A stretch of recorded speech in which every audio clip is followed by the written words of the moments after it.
Kæru Píratar, verið velkomin á síðari hluta aðalfundar hjá okkur. Ég heiti sem fyrir Magnús Davíð Nordal og fundarstjóri hér í dag. Ég vonaði að hafi haft gagn og gaman af þeim erindum sem að flutt voru í gær, en það ýmislegt spennandi á dagskráni í dag. Við munum til dæmis fara yfir kosningastefnuna okkar og kynna leynigestin sem átti nú að koma í gær og ég veit að margir voru að bíða eftir.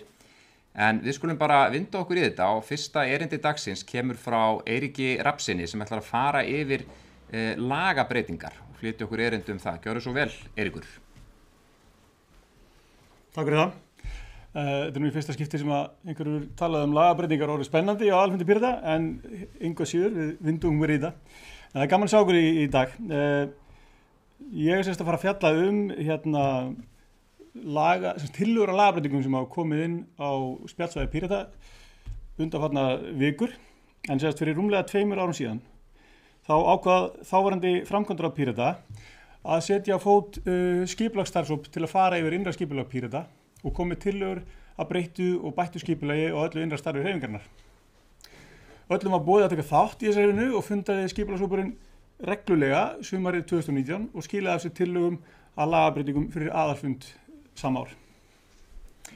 Og breytingarnar voru mjög viðamiklar. Lagt til að framkvæmdaráð yrði lagt niður og í stað þess yrði hlutverkum skipt milli framkvæmdastjórnar, fjármálaráðs og stefnu- og málefnanefndar ásamt fjölmörgum öðrum tillögum. Flestar tillögur skipulagshópsins voru samþykktar og hafa Píratar starfað undir nýju fyrirkomulagi síðan í ársbyrjun 2020. Þar sem nú komin nokkur reynsla á starfsemi hreyfingarinnar undir þessu skipulagi var ákveðið að kalla eftir athugasemdum og ábendingum frá grasrót Pírata hvernig til hefði tekist. Öllum gafst tækifæri til að viðra skoðanir sínar á umræðu þræði á spjallkjörnu okkar, svo hægt var að gera grein fyrir þeim hér á aðalfundi. Rétt að taka það þó fram að starfsemi félagsins almennt séð með ágætum en alltaf má snurfusa og púsa til. En þá vindum við okkur bara í það. Fyrst ætlum við að fjalla aðeins svokallað umboðsmannakerfi. En staðfesting, nýlega fór í gang ferli við að velja umboðsmann Pírata fyrir mögulegar viðræður til ríkisstjórnarmyndunar. Og líku því ferli reyndar hér á eftir með formlegri tilkynningu. Ferlið í dag á það leið að félagsfundur samþykkir að kjósa þurfum erindisbréf umboðsmanns á x.pirata.is, en hver sem getur kallað til fundar þar sem erindisbréf borið upp og reyndar hvaða málefni, viðburði eða athöfn sem á vegum Pírata. Ef erindisbréfið samþykkt í kjölfar vikulangrar kynningar og atkvæðagreiðslu hjá okkur, þá þurfa annars vegar þingflokkur Pírata og hins vegar framkvæmdastjórn að funda og einnig samþykkja bréfið. Einungis þá hefur umboðsmaður eða umboðsmenn hlotið formlegt umboð flokksins. Og þegar tilnefningaferlið fór í gang fyrir nokkrum vikum þá vakti Sigurður Ágúst Tryggvason athygli á því að undarlegt væri að þessi sterki grasrótarflokkur léti ekki grasrótina eiga síðasta orðið í þessum stóru málum. Eftir þó nokkrar vangaveltur og yfirlegu ásamt því að ræða við fólkið sem fyrst lagði fram tillögu að kaflanum umboðsmenn var því ákveðið að endurskrifa kaflann umboðsmenn og leggja fram sem tillögu á spjall.piratar.is. Og helstu breytingarnar eftirfarandi.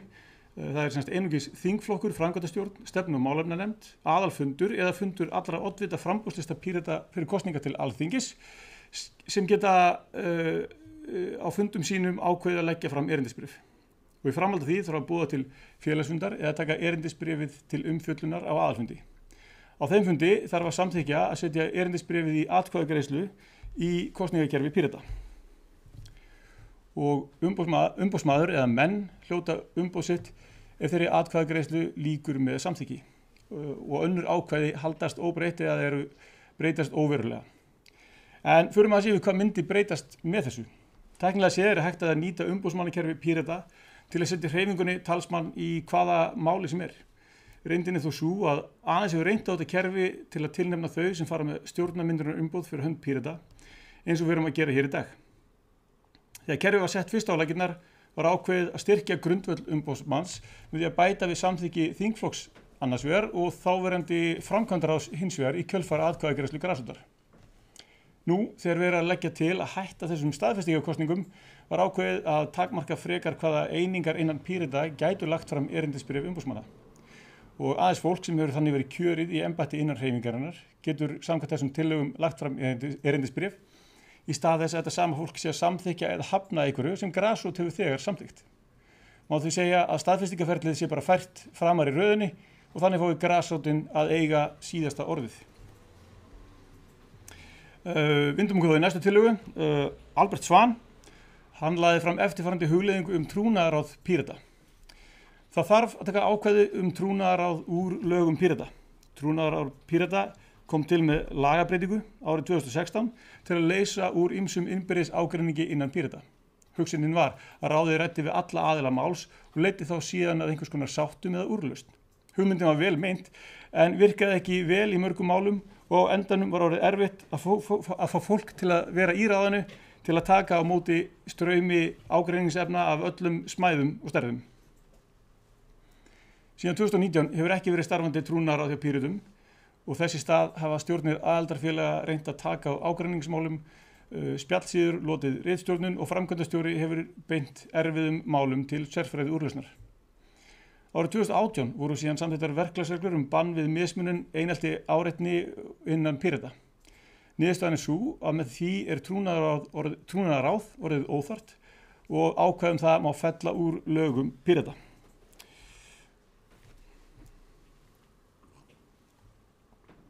Þá finnum okkur að næsta. Ég gat ekki stilt mig að setja inn einhverja tillögu sjálfur eða hann spjallþráð og lagði fram eftirfarandi hugleiðingu hvernig við látum kosningar í embætti á aðalfundi vera grundvöll því hver hlýtur formennsku í viðkomandi ráði.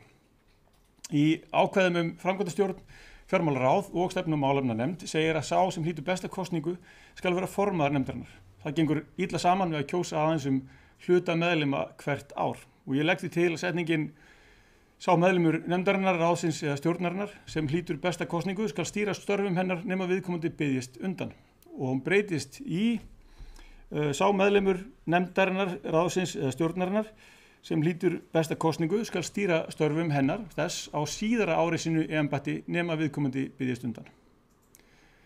Með þessari tillögu hefur formaður því ávallt setið í 1 ár í embætti og þekkir því störfin sem framundan eru. Upp frá þessu spannst umræða, Herbert Snorrason bætti við að ákvæðum stefnu- og málefnanefnd, framkvæmdastjórn og fjármálaráð segi að kjósa skuli meðlimi beinni kosningu á aðalfundi en slíkt orðalag var að finna í eldri lögum framkvæmdaráð. Hvergi segir þó berum orðum að slík framkvæmd megi fara fram rafrænt og ekki fjallað hvaða talninga aðferð beri að nota, aðeins að sú aðferð verði að skila raðaðri niðurstöðu og taka þurfa því allan vafa þar Herbert leggur einnig til að ákvæði að formaður skuli vera sá sem hlýtur besta kosningu verði lagt niður og telur það vera arfleið frá eldri lögum framkvæmdaráð. Þar sagði að Condorcet Sigurvegari væri formaður framkvæmdaráðs. Ekki víst að Schulze talninga aðferðin skili sömu niðurstöðu og Condorcet og því þarf að leysa þar úr. En ef af þessu verður að formaður þessara stjórnar skuli vera einhver sem sé þar á sínu síðara ári, þá er rétt að benda á að kosninga á aðalfundi í framkvæmdastjórn og fjármálaráð væri bein kosning formann ári síðar því aðeins skipt einn meðlim þar annað hvert ár. Ég velti einnig upp þeim möguleika að láta kjör í embætti stefnu- og málefnanefndar, framkvæmdastjórnar og fjármálaráðs taka gildi einhverjum vikum eftir að aðalfundi slitið. Þannig gefist fráfarandi meðlimum tækifæri til að setja nýtt fólk inn í starfið með smá fyrirvara og þannig minnka áhættuna á að verðmæt þekking glatist í innra starfi flokksins. Mögulega er þó ekki þörf fyrir þetta ákvæði eftir að kosið var til 2 ára í þessar ráð og nefndir og aðeins hluti meðlima sem hættir á hverju ári. Alþjóðafulltrúi Pírata, Katla Hólm, sem reyndar titluð þannig, benti á þörfina á því að semja lög í kringum kjör og hlutverk alþjóðafulltrúa, en þau eru ekki til staðar í dag. Þeir aðalega sem kosnir eru í stjórn PPEU geti ekki sjálfkrafa verið alþjóðafulltrúar, fyrst og fremst vegna þess að það er aldrei öruggt að Ísland sé með fulltrúa í PPEU. Önnur ástæða er sú að vera meðlimur í stjórn PPEU er heilmikil sjálfbæðina og færi betur með sérstakann alþjóðafulltrúa skipaðan eða kosin að framkvæmdastjórn eða grasrút. Þessi tillaga helst svo í hendur við hvað Píratar á Íslandi sjá fyrir sér til framtíðar í starfi sínu með Píratum í Evrópu. Við höfum öll tækifæri til að standa sterk í alþjóðastarfinu okkar en sniðugt fyrsta skref er að tala okkar vilja. Álfheiður Einarsdóttir tók til umfjöllunar þá staðreynd að ákvæði eldri laga þess efnis að aðeins hægt að gegna einu embætti í einu á vegum hreyfingarinnar hefur verið numið brott. Henni finnst slíkt ákvæði tryggja nauðsynlega valddreifingu og ómögulegt að fólk geti setið í mörgum nefndum, ráðum og stjórnum. Þetta geti valdið hagsmunaárekstrum, óeðlilegri samþjöppun valdasækina eða vinsælla aðila. Og Álfheiður bendir á að við getum komist í þá stöðu að einn aðili sitji í framkvæmdastjórn, fjármálaráði, stefnumálaráði og kannski stjórnum allra kjördæmafélagana.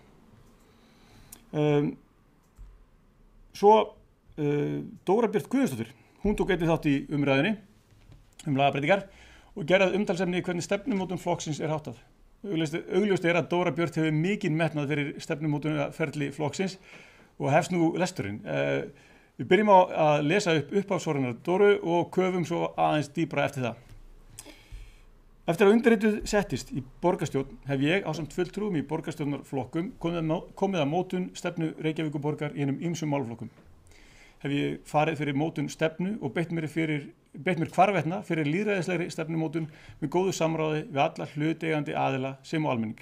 Í okkar vinnu höfum við lagt áherslu á að samráð fari fram á öllum stigum vinnunar, að ákveðin sé tímalína fyrir samráðsferli í upphafi og hvernig það skuli líta út með því markmiði að sem flesta raddir fá að heyrast í vinnunni svo niðurstaðan verði sem best.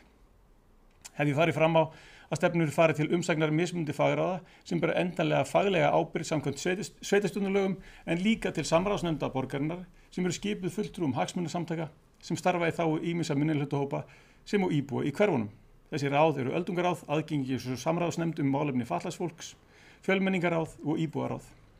Að auki hef ég farið fram á opið umsagnarferli meðal almennings sem og opna hugmyndasöfnun í upphafi vinnunar. Þetta auk opinna funda með almenningi, rýnihópa og vinnustofa eftir þörf hverju sinni. Þessi sýn kristallast í drögum að lýðræðisstefnu sem nú í opnu umsagnarferli sem og umsagnarferli meðal ráða borgarinnar. Þessi áhersla mín byggist á grunnstefnu Pírata gagnrýna hugsun og upplýsta stefnu, gagnsæi, lýðræði og rétt borgarans til að koma að ákvörðunum eigin málefni. Í þessu ljósi finnst mér tækifæri til að gera stefnumótunarferli Pírata betra. Það margt jákvætt við núverandi stefnumótunarferli. Ég tel það mjög gott að öll innan flokksins hafi tækifæri til að taka frumkvæði og taka þátt í stefnumótun. En mér finnst við verða að gera ákveðnar breytingar til að meðal annars tryggja aukið gagnsæi, lýðræðislega aðkomu að stefnumótun, auka umboð stefnu sem samþykkt meðal Pírata almennt og hvað varðar innleiðingu stefnu meðal okkar. Mér finnst mikilvægt að gera það sem við segjumst standa fyrir í okkar eigin innra starfi. Við verðum að standa okkur vel þegar kemur að lýðræðislegri stefnumótun og við erum væntanlega öll sammála það. Við vinnslu þessa skjals var ráð að leita til einstaklinga innan Pírata sem þekkja vel til stefnumótunarferils flokksins og gerðar lagfæringar í samræmi við þær ábendingar. Tillögur þessar eru lagðar fram sem grundvöllur til samtals framtíð stefnumótunarferilsins og þurfa frekari vinnslu í stærri hópi. Í kjölfar niðurstöðu þarf svo að skoða nauðsynlegar breytingar á lögum Pírata í takt við vilja til breytinga njóti þessar tillögur framgöngu til frekari vinnslu.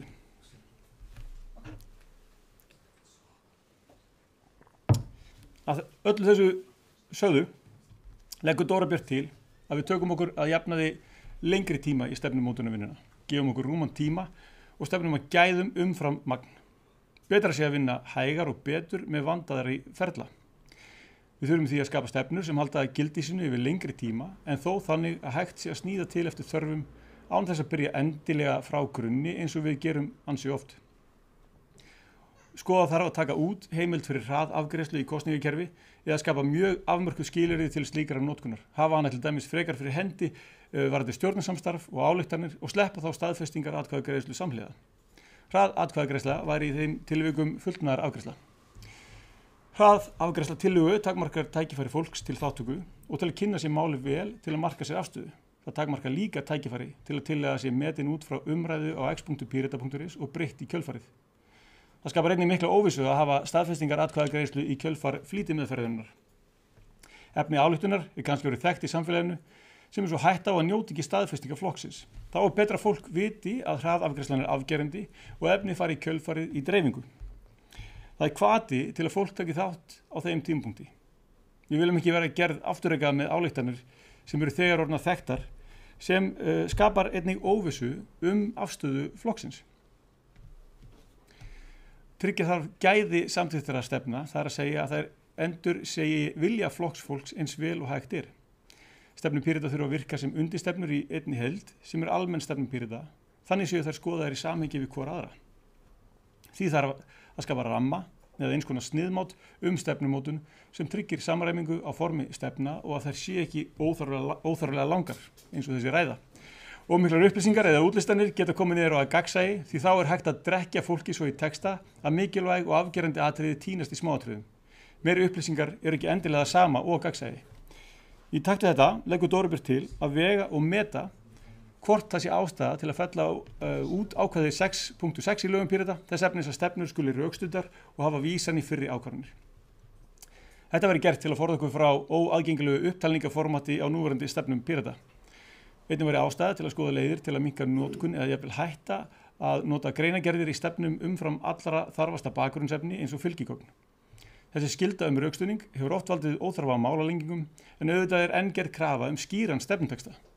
Texti sem á ekki erindi í stefnuna sjálfa flækir, lengir og minnkar yfirsýn. Ef það ástæða til að útskýra eitthvað, þá betra að gera það með einföldum hætti í stefnunni sjálfri til að tryggja gagnsæi.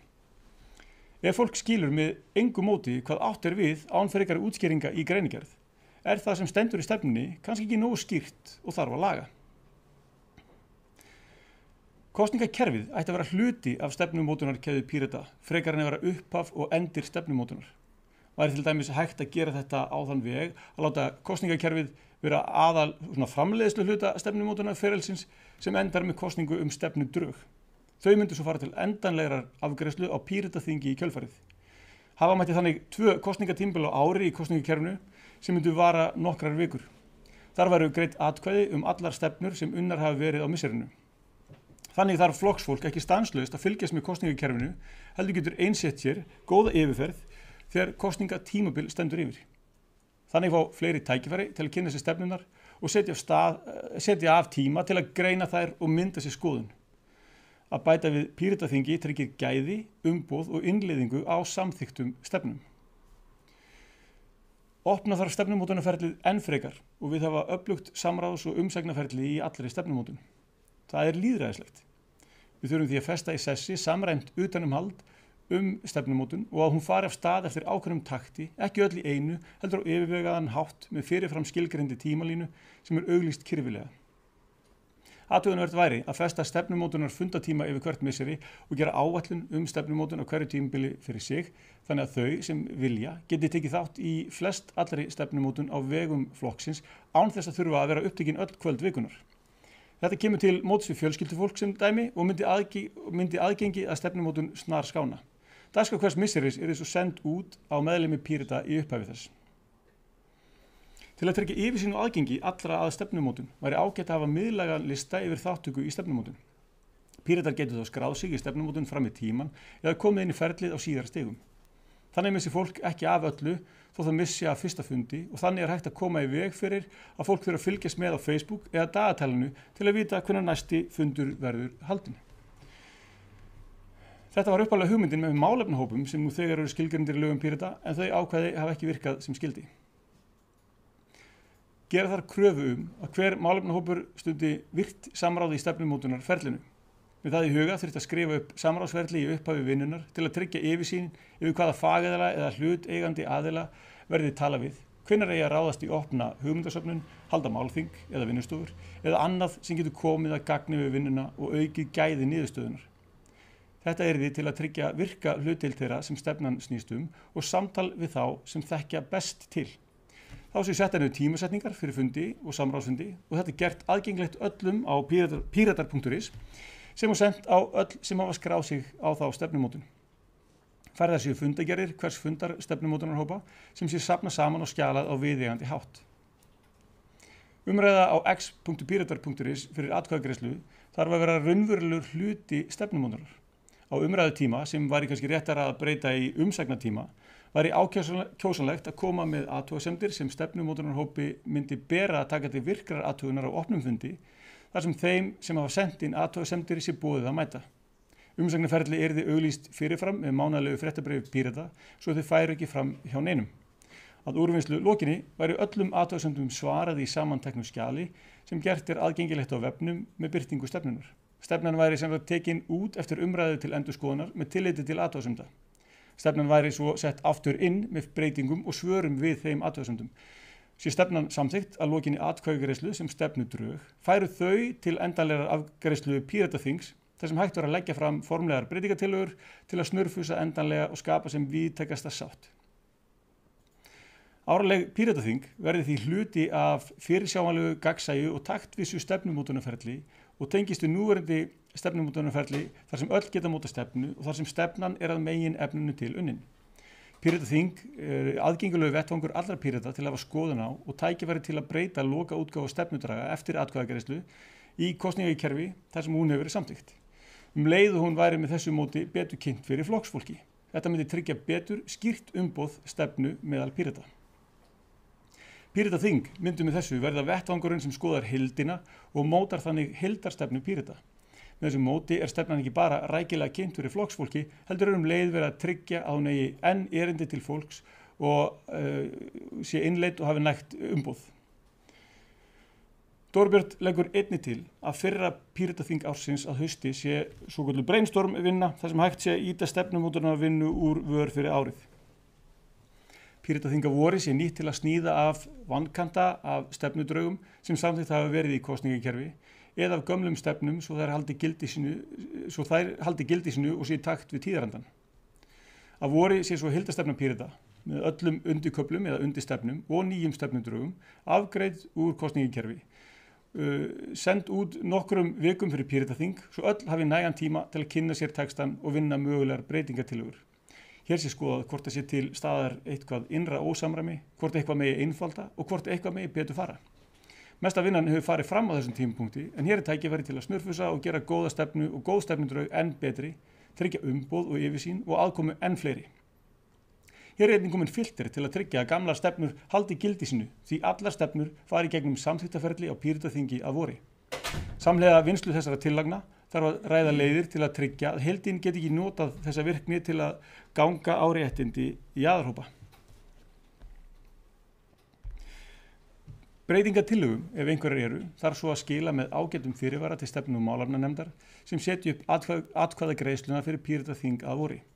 Atkvæðagreiðsla fer svo fram á Pírataþinginu breytingar þar sem allir Píratar geta tekið þátt. Þannig séu nauðsynlega breytingar gerðar áður en Pírataþingið kýs endanlega undirstefnur og hvort stefnudraug verði að undirstefnu sem skapar grunninn að heildarstefnu Pírata með undirstefnun sem þá tilbúin í lok þingsins. Að lokum bendir Thorbjörn á að ræða þurfi frekar hvernig þessar tillögur myndi spila saman við stefnumótunarvinnu sem fer fram hjá svæðisbundnum aðildarfélögum. Takk fyrir þetta Dóra, þetta var dásamlega vel unnið.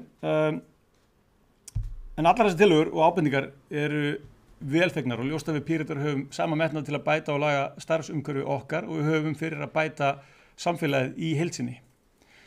Þegar ákveðið var að fara af stað með að safna þessum ábendingum saman var planið að halda aðalfund á Vogi á Fellsströnd og fá aðalfund til að samþykkja áframhaldandi vinnu við þessar tillögur með handauppréttingu.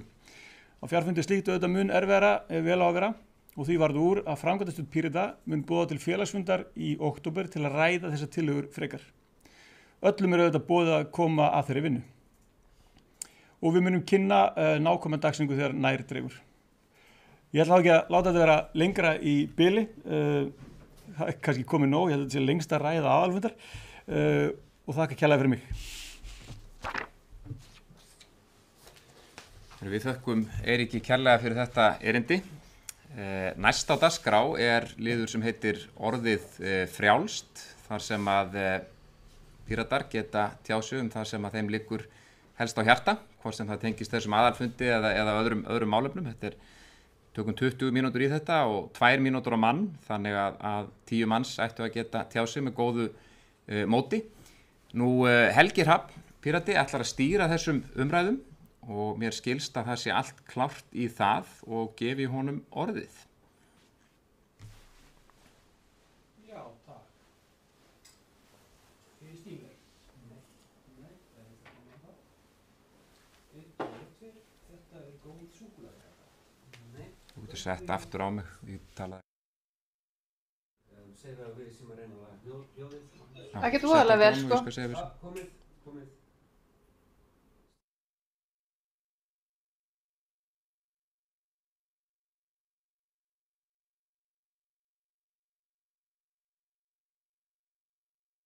En núna komið. Ljómandi.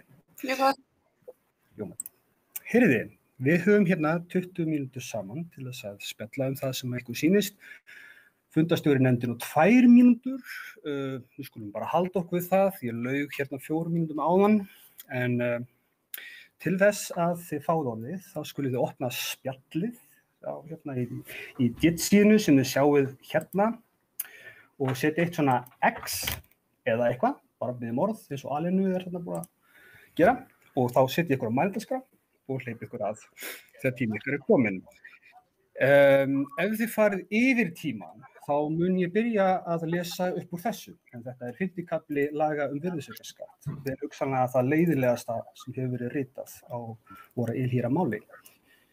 En að því sögðu, þá ætla ég að hleypa henni, eða háni, Alinu að og gera svo vel. Takk fyrir það, Helgi. Já, orðið frjálst. Ég held að orð séu aldrei alveg frjáls. Því að orðum fylgir rosalegt vald. Að hafa orð, að hafa rödd. Það mikið vald og það ber að virða. Og síðan, öll valdi fylgir gríðarlega ábyrgð. Við erum að bjóða okkur fram í að taka þátt í pólitík. Við erum að bjóða okkur fram í að taka þátt í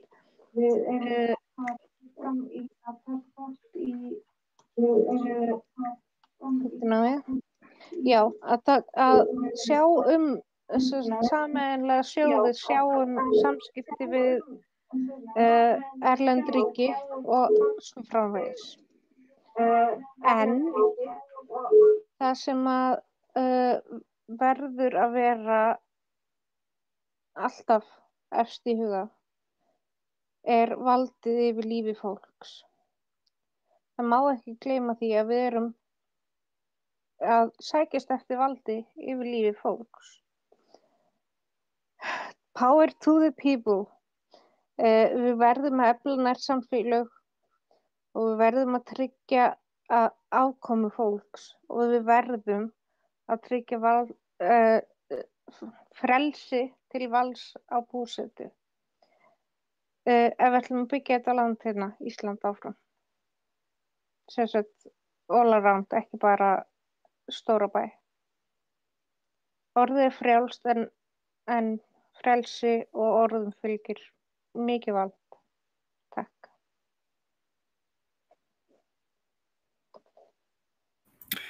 Takk fyrir þetta. Þá ætla ég hérna að reyna að hleypa Alexandru að sem virka sér mögulegt. Ég þarf að hafa tölvur við tækifæri. Ég nú svo sem ekki undirbúinn með mikið, ég ætlaði bara að þakka ykkur kærlega fyrir góðan aðalfund. Ég var svona pínu nervus með það að hafa hann í fjara því að ég var bara hlakkað mikið til að hitta fólk og djama þess með ykkur.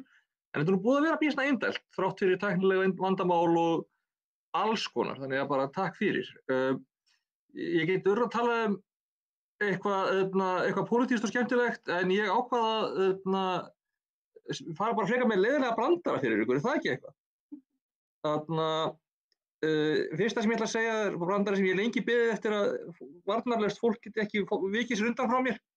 Það pælingi mér sverð, en sverð geta verið, þau geta verið tvíeggja, eins og þið vitið, þau geta líka verið eineggja. Og þannig eru sverð svolítið eins og tvíburar. Annað sem ég hef verið að pæla að við pælt í fótunum á mörgæsum. Það eru svona mörgæsalappir. Og það eru þá gæsalappir sem notar þú ert í köldum löndum eða þá þú notar Linux. Og svo hef ég fundið hérna ágætis þýðingu fyrir enska heitið Dick Move. Það er þá logs-leikur. Og þá getum við líka talað logarithma, ef við viljum fara út í það. En já, kannski að lokum að ég fari út í það að það getur verið mjög varasamt að fara í þérun. Það getur breytt skilningnum. Það er töluverður munur á því í rifrildi að segja þér ferst eða þú ferst. En ok, ég er búinn í bili. Jú, ég man þegar við vorum að ræða fjármálin í Ráðhúsinu einhvern tímann og það var alvarlegur fundur milljónir og jafnvel milljarða. Og það var verið að ræða eitt lið sem var eitthvað viðhald í Ráðhúsi 20 milljónir og talað hvað getum frestað því og það var talað, nei, bara verður að gera þetta. Þetta er loftræstikerfi sem bara búið að vera bilað í mörg ár og það eru stólarnir sem við sittið á sem bara gjörsamlega eyðilagðir og búið að skipta í mörg, alltaf verið að fresta, við verðum að fá að gera þetta. Og þá í eina skiptið ákvað ég að trufla alvarlegan fund alvarlega hluti til að koma með aulabrandara og ég sagði, þú veist, þetta segir mér það að það verði stólaskipti í Ráðhúsinu eftir áramót. En ok, nú er ég búinn. Þetta var 5 brandara horn Alexandru. Þakka þér kærlega fyrir þetta, Alexandra. Þá er það Indriði, gjörðu svo vel.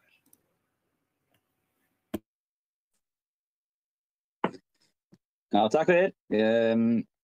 Ég var svolítið hugsi eftir það sem að Alenur sagði áðan og svona veltaði fyrir mér að bara hvernig samfélag viljum við eiga á Íslandi. Er okkur núna að takast að gera Ísland samkeppnishæft við önnur lönd? Af því að á endanum erum við alltaf að sjá fólk kjósa meira og meira með fótunum. Að ef við getum ekki útvega sambærileg eða betri lífskjör og fást annar staðar, af hverju ætti þá ungt fólk að velja sér Ísland sem sinn stað til að búa á og það er bara okkar verkefni sem Píratar að búa til þetta samfélag sem að hinum flokkunum hefur bara ekki tekist að gera og hafa oft bara skilað auðu. Ég ætla ekki að hafa þetta lengra en við þurfum bara að gera betur og til þess að gera betur þá þurfum við að vera bara besta útgáfan af Pírötum sem við mögulega getum verið. Takk fyrir. Þakka þér fyrir þetta. Þá er það Steinar sem ég ætla að reyna að hleypa að. Já, komið öll sæl. Heyrist það mér í mér? Já, heyrist mjög vel í þér. Takk. Og ég ætla nú bara aðeins að ræða það sem ég hef mest verið að hugsa undanfarinu. Ég er að velta fyrir hvort að Píratar sé að verða stofnun og hvort við séum búin að týna pönkinu, sko. Og ég sé að það er alltaf verða miklu meira prófessjónalt. Við erum með rosalega fært fólk á flestum póstum og þetta gengur allt miklu betur, kerfin okkar virka betur og svo framvegis og það ber að virða það. COVID hefur dálítið svona kæft grasrótarsamskiptin. Ég hef ekki komið í Tortuga núna, ég veit ekki hvað lengi, þetta var mitt annað heimili í einhver ár, sko, en það sem ég sé er að það er að verða svona til svona lagskipting, það er að segja fulltrúalýðræðið er að verða svona virkara innan okkar. Það eru nefndir og ráð og framsal valds og dregið aðeins úr beinni aðkomu grasrótarinnar að hættulegum málum eins og til dæmis að velja sér umboðsmenn og svo framvegis. Og ég sé líka það að þingflokkurinn er orðinn yfirgnæfandi og alltumlykjandi. Og ég hef einhvern veginn ég hef aldrei litið á okkur sem flokk. Ég líti á þetta sem hreyfingu og til hún hafi mest áhrif sem slík. En ég er mjög stoltur af árangurinn sem hefur náðst á þingi, það er ekki það. Til að umræða okkar hafi haft mjög mikið að segja við. En málið er það að mér finnst að hreyfingin þurfi að vera með sjálfstæða tilvist án alveg óháð þingflokknum. Við okkar tilurðir ekki vegna þeirra finnst mér fyrst og fremst eða öfugt, Þau eru með eigin fjárhag og eigin starfsmann og svo framvegis. Þess vegna hef ég alltaf, það var svona tabú að ræða það að vera með kaftein yfir hreyfingunni og ég náttúrulega bara gleypti það eins og allt annað, svo einhvern tímann nefndi Helgi það. Það væri kannski sniðugt að vera með kaftein sem gæti talað fyrir hönd hreyfingarinnar og sagt ekki vald sitt til sem kjörinn fulltrúi á þingi. Þetta er tillaga sem ég vil leggja fram, bara núna, má kjósa hana, please, nei, ég segi svona, eða eitthvað í fleira í þessum dúr, aðalega bara til að vekja umræðurnar. Ég held að Píratar sé að eldast og verða stofnun. Takk fyrir. Þakka þér fyrir það, Steinar. Það gott að við séum á varðbyrgi með þessu. Þá hleypi ég Svavar að. Gjörðu svo vel. Já, hæ öll, gaman að vera með ykkur hérna á aðalfundinum. Já, þetta eru skemmtilega pælingar sem við koma fram. Mér langaði svolítið að svona viðra hugmynd í samræmi við þetta að nú svona í byrjun það árdaga Pírata þá var hvað það væri svona rökrætt og svona þá kannski aðalega á Pírataspjallinu en það var svolítið djúpt í málinu og tekið svolítið hart á þeim og þetta hefur kannski svona aðeins dalað á þessu þú veist, margt gott við það, séu svona minni kannski átök og svoleiðis en ég held að ákveðin átök séu nauðsynleg bara til þess að þú veist, það sé framþróun í málefnastarfinu. Þannig að ég mig langar að viðra á það hugmynd að jafnvel vera með einhverja fundi svona eða jafnvel kappræður málefni og reyna svona kannski að já, það þarf náttúrulega að gera það með svona kannski meiri svona með lausnamiði sjónamiði og reyna kannski að afstýra það að hlutir fari í einhverju svona hringdeilur sem að geta endalaust. En já, þetta er svona mín hugmynd sem langaði að vera að reyna að koma upp einhvers konar panelum eða jafnvel sko svona kappræðum málefni og sjá hvert það leiðir.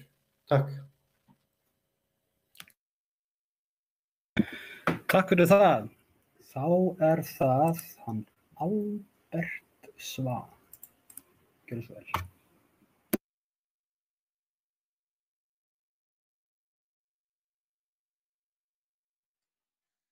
Takk. Ég sem ætlaði ekkert að tala á fundinum en ég held ég væri laus. En fyrst að orðið laust og engi var á mælendaskrá þá bara grípum maður þetta. En það sem ég að spá er skemmtilegt að eins og Steinar talar stofnanavæðingu. Mér finnst alveg áhugavert að bara í fyrra eða fyrir daginn þegar hún Dóra var, ég ætla aðeins að slökkva á hljóðin í sjálfum mér, já. Þegar Dóra var að spekulera í þessum breytingum stefnumál, þá skrifaði ég henni svar sem titillinn var einmitt frekari stofnanavæðing Pírata. Þetta náttúrulega það er svolítið verið að taka grasrótan initiative og setja það í svona góðan farveg og ég ekkert ósammála því.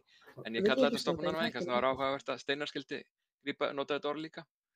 En svo varðandi framtíðarsýn sem að Indriði og Alinu voru að tala áðan, að þá finnst mér mjög skemmtilegt allavega þegar ég byrjaði í Pírötum 2015, eða byrjaði að vera virkur, þá gerði ég svona yfirlit sem að ég reyndi að prenta út og leyfði öllum að sjá yfir svona allar stefnur og ég setti það bara í Excel-skjal svona sem töflu og það sem að ég sá þegar ég fór yfir öll stefnuatriðin sem voru eitthvað tæplega 100 þá var að þetta var svona svolítið yfirgripsmikið og mér fannst þetta vera svona eins og tannhjól að eitt stefnumið á einu stað það passaði alveg annað stefnumið annars staðar þannig að ef maður myndi snúa þessu einhvern veginn þá myndi þetta allt rúlla eins og, já það var náttúrulega smyrja tannhjól og þetta hefur alveg haldist hjá okkur. Við erum í rauninni bara búin að, við erum búin að bæta við stefnum í staðinn fyrir að fækka þeim eins og Dóra Björt vill til dæmis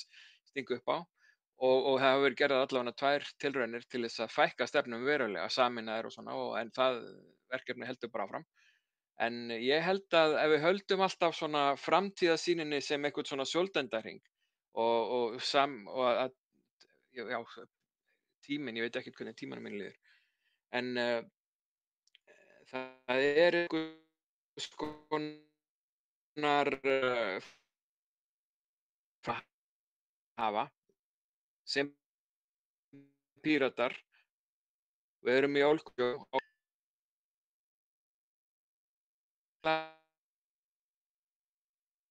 mér betra en leiðirnar þangað leiðinni við að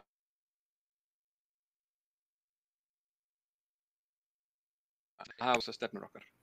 Nú tíminn liðinn og ég farin að hóta hérna 5. kafla laga virðisaukaskatt til þess að stöðva þessa annars ágætu ræðu. Heyrði, við ætlum að hleypa Halldóri að og svo að loka mælendaskrá, þess að tíminn okkar liðinn, en hleypum hún hérna Halldóri að gjöra svo vel. Góðan dag, en gaman að það að vera síðastur. Þá getur enginn almalt mér. Nei, þetta áhugaður pæling meðan Steinar og gott að hann viðrið þetta bara, nei, ég veit ekki. Og gott að hann viðrið þetta bara beint út, þetta með tilfinningulega stofnanavæðingu og hvernig flokkur hefur þroskast, má segja, og elst og óhjákvæmilega það verða sem að hlutir fastari og þingflokkurinn verður kannski svona meira apparat. En mér fannst það líka að við gott hjá honum að koma með ákveðna tillögulausn sem að þessi formaður sem að myndi þá ólíkt öðrum flokkum, ég held að allir aðrir flokkar séu með formann sem eru úr röðum þingmanna. Ég líst vel á það pælingu að ef við erum með formann það verða einhverju grasrótum. En það líka svona dæmi svona lausna með þennan nálguðist þegar maður snýst að þá bara styrkja stoðirnar. Þannig að resursanir eru núna hjá þingflokknum og þessum eðlilegt að þar séu svolítið völdin og vinnan færi fram og koma svolítið hlutir þaðan niður frá. En ég náttúrulega oft og mikið talað að vandi Pírata felist að miklu leyti í að þessi flati strúktúr sé ekki nú strúktúreraður. En þannig að mér finnst mjög gott dæmi hvernig þetta var strúktúrerað var í stefnumótunarvinnunni núna fyrir kosningar, þar sem það var byrjað snemma og settir bara upp svona hópar sem voru organískir en það var haldið vel utan. Þannig að þetta var svona rosa mikið kaos í fyrstu en það fengu allir að vera með og fengu allir að gera það sem að leggja inn það sem að þeir vildu og í það sem við vildu og úr kom ágætisvinna. Þannig að þetta sem að Dóra og félagar að leggja til að stefnumótunarvinna verði formfastari og agaðri og kannski svona aðeins skipulaðri. Mér finnst það vera tæki til að valdefla grasrótina, að fólk viti hvar það að taka þátt og hvernig og hvenær og að viti að vinna þeirra skilar einhverju, því að tími fólk rosa dýrmættur og ef fólk endalaust að hjakka í ykkur að koma ykkur og framfæri og reyna eitthvað sem að virkar kannski ekki alveg, þá gefst það upp og brennur jafnvel út.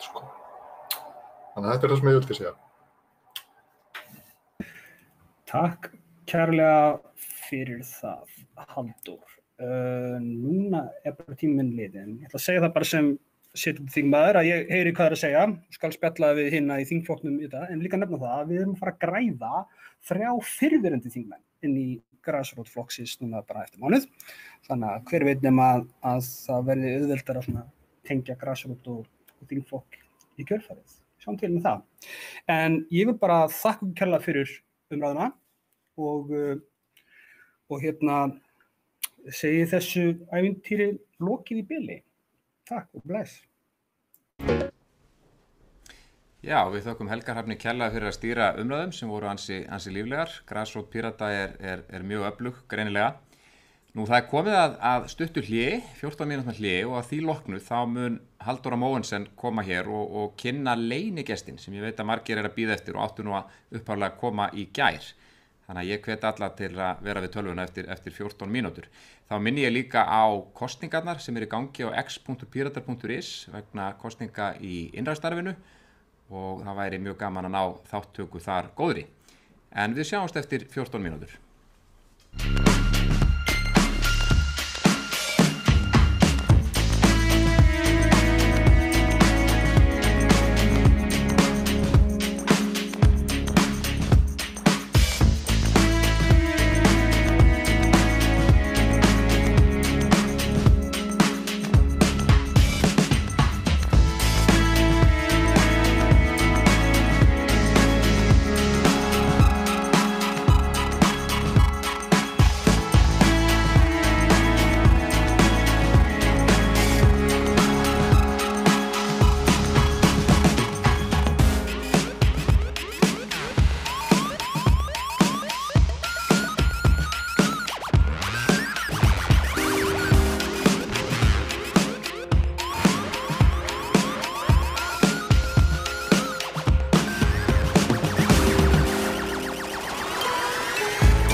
Ímyndið ykkur svo að þið getið ekki hrist þessa tilfinningu af ykkur og hún ferðast yfir allan líkamann.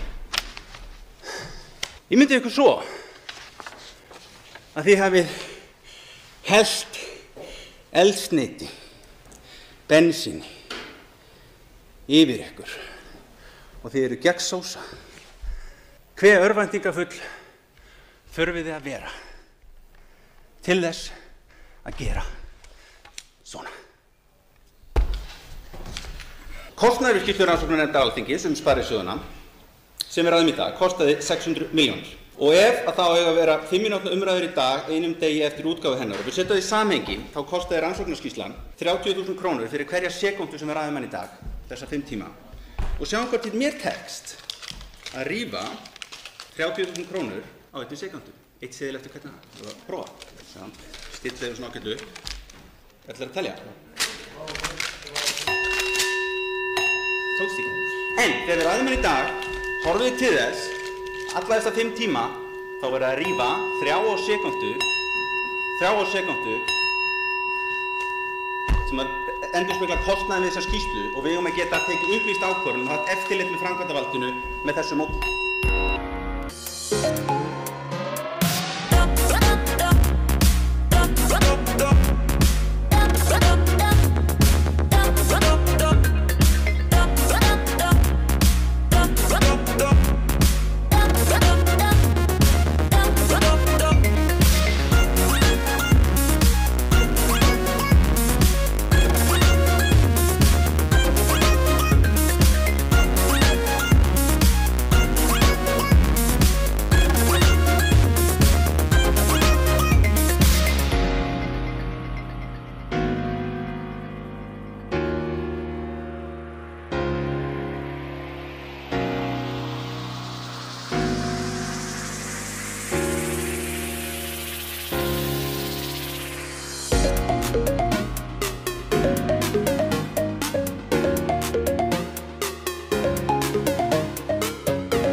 Góðir Íslendingar og vondir. Er mikilvægt eða er það ekki mikilvægt að íbúar landsins geti bruggað bjór á sínu eigin heimili til sinnar eigin neyslu án hótana 6 ára fangelsisvist? Ef ekki, ókei, þá er það ákveðin afstaða. En þeim sem finnst það mikilvægt skal styðja annað frumvarp Pírata hér til umræðu á eftir heimabruggun. Er mikilvægt eða er það ekki mikilvægt að íbúar landsins hafi sjálfsákvörðunarrétt yfir eigin líkama og ákveði alfarið sjálfur hver geri hvað við þann líkama? Ef ekki, ókei, þá er það ákveðin afstaða. En sá eða sú sem segist aðhyllast einstaklingsfrelsi, jafnvel bara í grundvallaratriðum, hlýtur þá að styðja frumvarp Pírata afglæpavæðingu vímuefnaneyslu. Sá eða sú sem styður það ekki, hefur ekki efni á því að predika yfir öðrum einstaklingsfrelsi.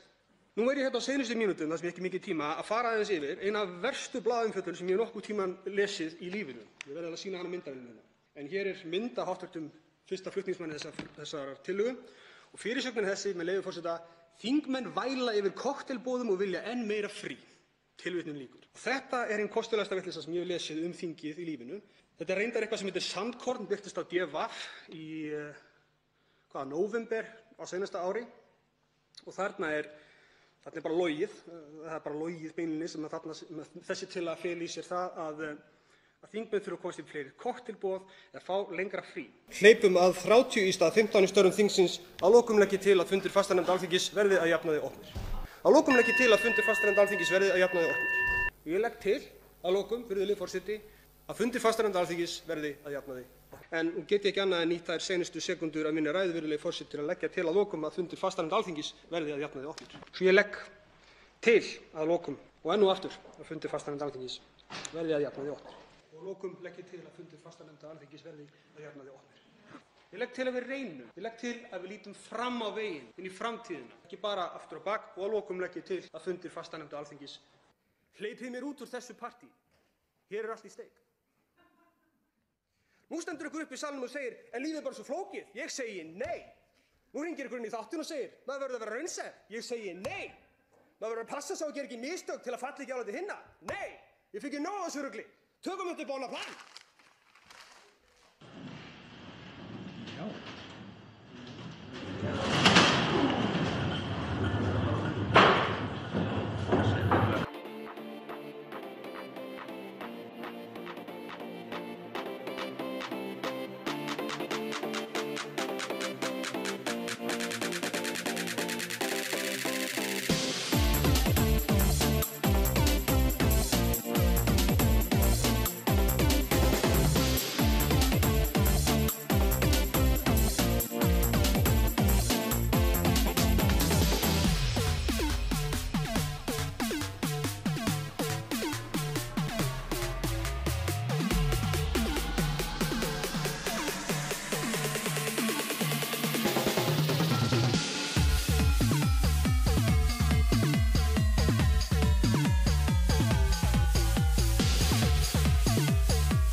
Og þá komið að því sem við höfum öll beðið eftir. Sjálfur leynigesturinn á aðalfundi Pírata 2021. Hver ætli það sé? Leynigesturinn hefur haft gríðarlega áhrif, ekki bara í heimalandinu sínu Bretlandi, heldur allan heim og þar með talið á mig persónulega. En ég var svo ótrúlega heppin að fá að hitta hann þegar hann var hér á landi fyrir stuttu. Þið kannski búin að gíska? Hann útskrifaðist með 2. gráðu frá Cambridge í félagsfræði og stjórnmálafræði og hefur allar götur síðan sérhæft sig í umfjöllun á þeim sviðum. Hann gríðarvinsæll rithöfundur sem hefur komið 2 bókum á metsölulista New York Times. Auk þess að vera áhrifamikill fyrirlesari en næstum 50 milljón manns hafa hort á TED Talk fyrirlestrarnas. Leynigesturinn kannski hvað þekktastur fyrir bók sína frá árinu 2015 sem gjörbreytti umræðin skaðaminnkun og stríði gegn fíkniefnum. Það því einstaklega viðeigandi að fá hann til okkar hingað í dag eftir svikin loforð ríkisstjórnarinnar í vor afglæpavæðinguna. Bókin kom út á íslensku árið 2019 undir heitinu Að hund elta ópið og nú þið eflaust löngu búin að fatta hver þetta þannig að bjóði velkomin á aðalfund Pírata sjálfan leynigestinn Jóhann Hari.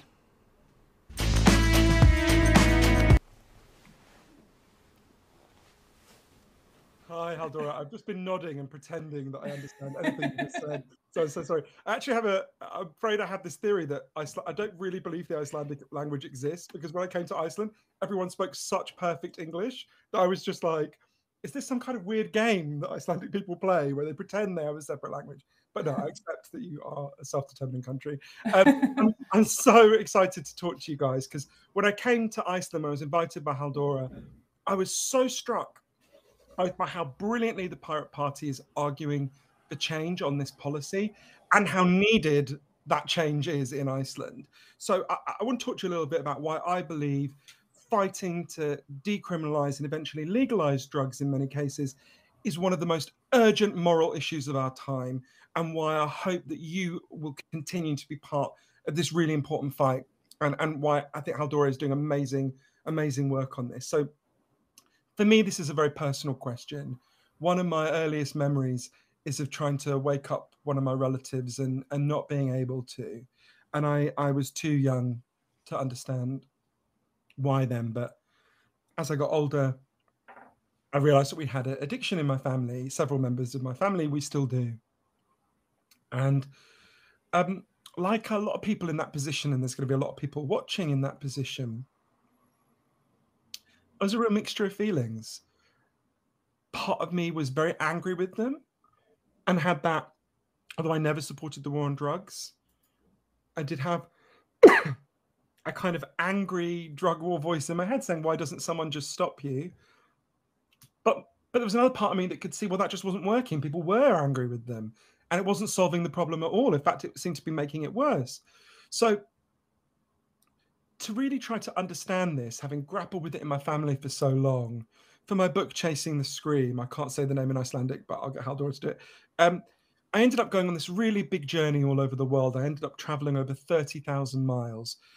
I wanted to go to the places that had very different approaches to drugs and the war on drugs, from the places that are harshest in the world, like Vietnam, where they make people with addiction problems go out in forced labor camps, or in Arizona, where they make people who've got addiction problems go out on chain gangs where they're humiliated and the public mock them, to places that have the most compassionate policies in the world, like Portugal and Switzerland, who we're going to come to in a minute.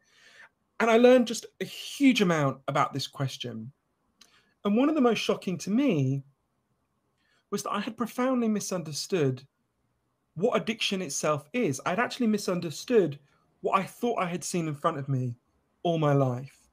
So if you had, when I started doing the research for Chasing the Scream, God, 8-9 years ago now, if you had said to me, let's say what causes heroin addiction, because that's something that was close to me, I would have looked at you like you were an idiot. And I would have said, well, obviously, heroin causes heroin addiction, right? We've been told a story for 100 years that's really driven the global approach to drugs, and particularly in Scandinavia and Iceland, this story we have about what addiction is. So I'm speaking to you from London. We think if I kidnapped the next 20 people to walk past my house And like a villain in a horror movie, I injected them all with heroin every day for a month. At the end of that month, they'd all be heroin addicts for a simple reason. There's chemical hooks in heroin that their bodies would start to desperately physically crave, right? This is why in English often we call people who are addicted, we say they're hooked, right? So there's something in the drug that their body starts to want more and more of, and that's what addiction is. The tremendous physical hunger for the drug after you've been exposed to it.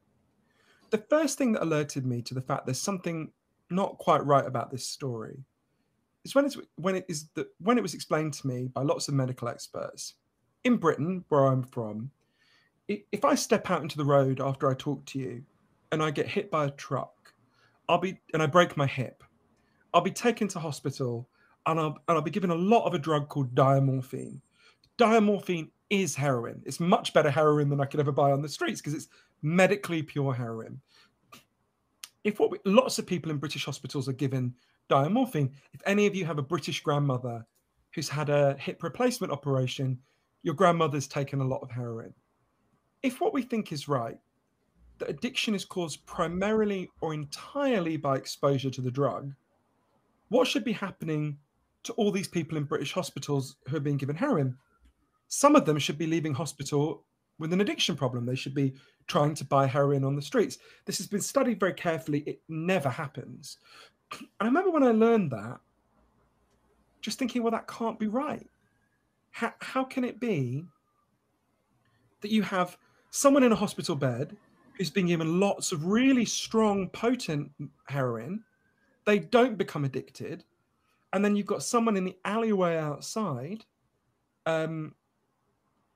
taking actually a weaker form of the drug, and they do become addicted? How could that be? I didn't understand it. And I only began to understand it when I went to Vancouver and got to know an incredible man named Professor Bruce Alexander, who did an experiment that's transformed how we think about what addiction is and should transform our drug policies. So Professor Alexander explained to me this story we have in our heads that addiction is caused primarily or entirely by the chemical hooks comes from a series of experiments that were done earlier in the 20th century. They're really simple experiments. You guys can try them at home if you're feeling a little bit sadistic. You take a rat, you put it in a cage, and you give it 2 water bottles. One is just water, and the other is water laced with heroin or cocaine. If you do that, the rat will try both. It will almost always prefer the drugged water and almost always kill itself quite quickly.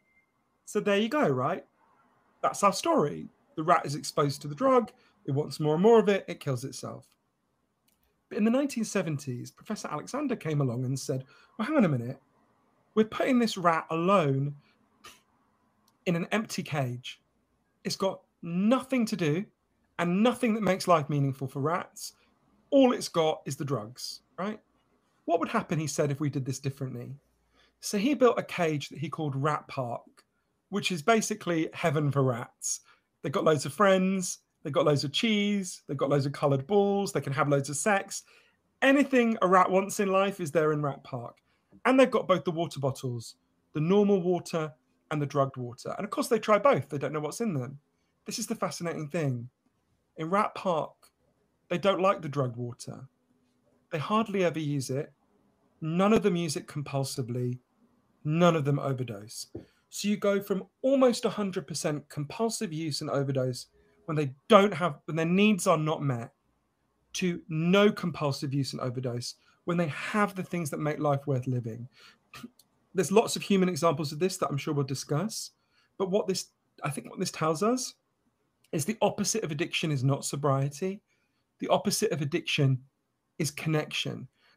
The core of addiction is about not wanting to be present in your life because your life is too painful a place to be. Now, once you understand addiction in this deeper way, you can see why one of the theories behind the war on drugs is such a disaster. So the war on drugs is based on the idea that people party too hard, they use drugs, and they need to be punished in order to give them an incentive to stop, right? But once you understand that actually you've got non-problematic drug use, which is the vast majority of drug use, right? We know that. If you go into a bar tonight, you'll look around you and you'll see the vast majority of people having a drink or just doing it to unwind or have a good time. And there'll be a small minority who have an alcohol addiction problem who need help. Actually, almost all drugs are like this. In fact, all drugs, the majority of people who use them are not addicted. I can come to the science about that if you want. But also, crucially, the ones who are addicted, what's going on there is that they're in pain and they're trying to anesthetize their pain. And once you understand that, you can see why what we do is such a disaster. And I saw this when I was in Reykjavik. You know, if you inflict more pain on people in an attempt to stop their addiction, in fact, what you do is make their addiction worse. And one of the reasons I think it's so important for you to fight for this is we are talking about the most vulnerable people in our society, in your society, in my society, in any society, are people with addiction problems. The addiction is a signal that something's gone wrong for them as individuals and in the society. And we need to not wage war on the signal, but listen to the signal and meet the underlying need. I remember when I interviewed Ruth Dreifuss, the first female president of Switzerland, who led her country to completely transform their drug policies. And I said to her, what would you say to political people, political leaders in other parts of the world? She said, I would say to them, you are responsible for all your citizens, but you are most responsible for your weakest and most vulnerable citizens. They are the ones who most need your attention, your intellect, and real solutions. So I want to give an example of a country. I can talk about Switzerland if you like, and Ruth is just incredible. But I'll give an example of a country that directly built its drug policies on the lessons that come from Rat Park, that Bruce Alexander experiment. So in the year 2000, Portugal had one of the worst drug problems in the whole world. 1% of the population was addicted to heroin, which is mind-blowing. And every year they tried the war on drugs approach more and more. They arrested more people, they shamed more people, they put more people on trial, they gave more people criminal records. And every year the problem got worse, until finally one day the Prime Minister and the leader of the opposition got together and they said, look, we can't go on like this, what are we going to do? So they decided to do something really radical, something nobody had done in 70 years since the global system of prohibition of drugs began. They said, should we ask some scientists what we should do? So they set up a panel of scientists and doctors led by an amazing man I got to know called Dr. João Goulart. And they said to Dr. Goulart, he'd set up the first drug treatment center in Portugal after the end of the dictatorship. They'd had the sort of fascistic dictatorship in 1974. And they said to João, go away, look at all the evidence. You and the panel, it was a panel of scientists, doctors, and social workers, and one judge. Figure out what would genuinely solve this problem. And we've agreed in advance we'll do whatever you recommend. So the idea was to just take it out of politics because the crisis was so big. So they go away, they look at all the evidence, including Rat Park, and they came back and they said, okay, here's what we're going to do. We're going to decriminalize all drugs, from cannabis to crack, everything. But, and this is the crucial next step, we're going to take all the money we currently spend on screwing people's lives up, sending the police to chase them around, harass them, put them in prison. And we're going to spend all that money instead on turning their lives around. And interestingly, it mostly wasn't what we think of drug treatment in Britain, think of as drug treatment in Britain and the United States. So they have some residential rehab, there's real value in that. But most of what they did was a program of reconnection for people with addiction problems. They say to people, so let's say you used to be a mechanic and you developed an addiction problem. They'll go to a garage and they'll say, if you employ this guy for a year, we'll pay half his wages. They set up a program of small business loans for people with addiction problems so they could set up and run businesses about things they care about with support. The goal was to say to everyone with an addiction problem in Portugal, we love you, we value you, we're on your side, we want you back. And by the time I went to Portugal, it was 13 years since this experiment had begun, and the results were in. According to the best study of this by the British Journal of Criminology, Portugal went from having one of the worst drug problems in the entire European Union to being the very bottom of the European League tables. Addiction problems more than halved, overdose deaths fell by 80%, HIV transmission among people with addiction problems fell even more. And one of the reasons you know it works so well is that almost nobody in Portugal wants to go back. I went and interviewed João Figueira, who was the top drug cop in Portugal at the time of the decriminalization. And he said what lots of people totally understandably say when they hear about, you know, the idea of decriminalizing all drugs. He said, this is madness. We'll have an explosion in drug use. We'll have loads of kids using drugs. We can't possibly do this. And he said to me, everything I said would happen didn't happen. And everything the other side said would happen did. And he talked about how he felt really ashamed that he'd spent so many years chasing people around, ruining their lives, when he could have been helping them turn their lives around. And this is something I saw all over the world where drug reform has happened, from Canada to Uruguay to Switzerland. When people propose it, it is unbelievably controversial and people regard it as insane. Then it happens and things get dramatically better. It's not a silver bullet. They still have problems in Portugal and Switzerland and Canada and Uruguay, but things get so much dramatically better that there very rapidly becomes a new consensus around the changed policies. And in that new reality, far fewer people die. Because what I can tell you, and I saw this on the ground in Iceland when I was there, going out with, I'm sorry, I can't say Icelandic words, Snarotin, I think they say it, who are doing incredible work, a harm reduction group on the ground. There are people who are dying in Iceland who in Portugal would live. And they are people who are in profound pain and profound suffering. There are lots of people in Iceland who have addiction problems at the moment, who, if they were given the right help, could turn their lives around and would be having much, much better lives. And you are a party I really admire, who stand up for the people who are neglected and abused by the rest of the society. Addicted people are neglected and abused across the board. They are sending us a signal. Their addiction, whether they are rich or poor, their signal is that something has gone wrong in the society. And this is true, I say we, because of course this is true in Britain as well. We've created societies where significant numbers of people at the moment cannot bear to be present. Some of them will become depressed. Some of them will become anxious. Some of them will deal with that depression and anxiety by trying to anesthetize themselves with drugs. So you have two related issues here.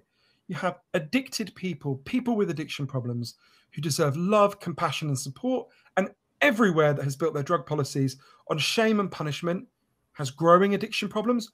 Look at the United States. You don't need to tell me about you don't need me to tell you about the horror show there. And everywhere that has built drug policies based on love and compassion has significant improvements, reducing addiction. So there's the question of addiction, where these are deeply vulnerable people who need our love and support. Then there's the question of ordinary drug use. And in a funny way, it's actually harder to make the case for their freedom than it is to make the case for compassion for addicted people, but we have to do, it's really important to do both.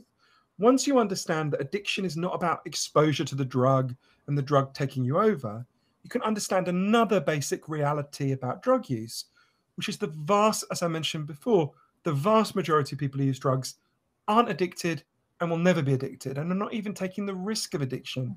Vast majority of people who smoke cannabis or a range of other drugs, use ecstasy, they're not risking addiction. Actually, if your life is good, if you have meaning and connection, you can express the natural human desire to be intoxicated in all sorts of ways and it won't harm you. It's much safer to do it in a context of decriminalization or legalization than in a context of harsh prohibition. We can talk about why if you want. So we've got a choice. At the moment, your country is spending a lot of its tax money, A, senselessly punishing people who are just having a good time using drugs, and B, making people's addiction problems worse by cruelly punishing them. There is an alternative. It works incredibly well. I've seen it work well in every country that has adopted it. The best scientific evidence is overwhelming on this. Countries that move towards more compassionate policies see massive improvements in every outcome of drug-related problems, all of them. You can choose that. You can fight for that. You know, one thing that was striking to me in Iceland is not that many people, because thanks to Haldora, I went and spoke before a committee in your parliament, which was a fascinating experience. There aren't that many people who defend the status quo or they do is they say the alternative is even worse, right? So they won't go, who's going to say, well, we've got these great outcomes in Iceland, right? And when it comes to drug policy, you don't need me to tell you that's absurd, right? But what they say is, oh, they either create a ludicrous caricature of the alternative that people like us want to give, cocaine to 6-year-olds or something, which is preposterous and the opposite. And actually, interesting to note, after they decriminalized all drugs, children's drug use went down in Portugal. We'll talk about why, if you want.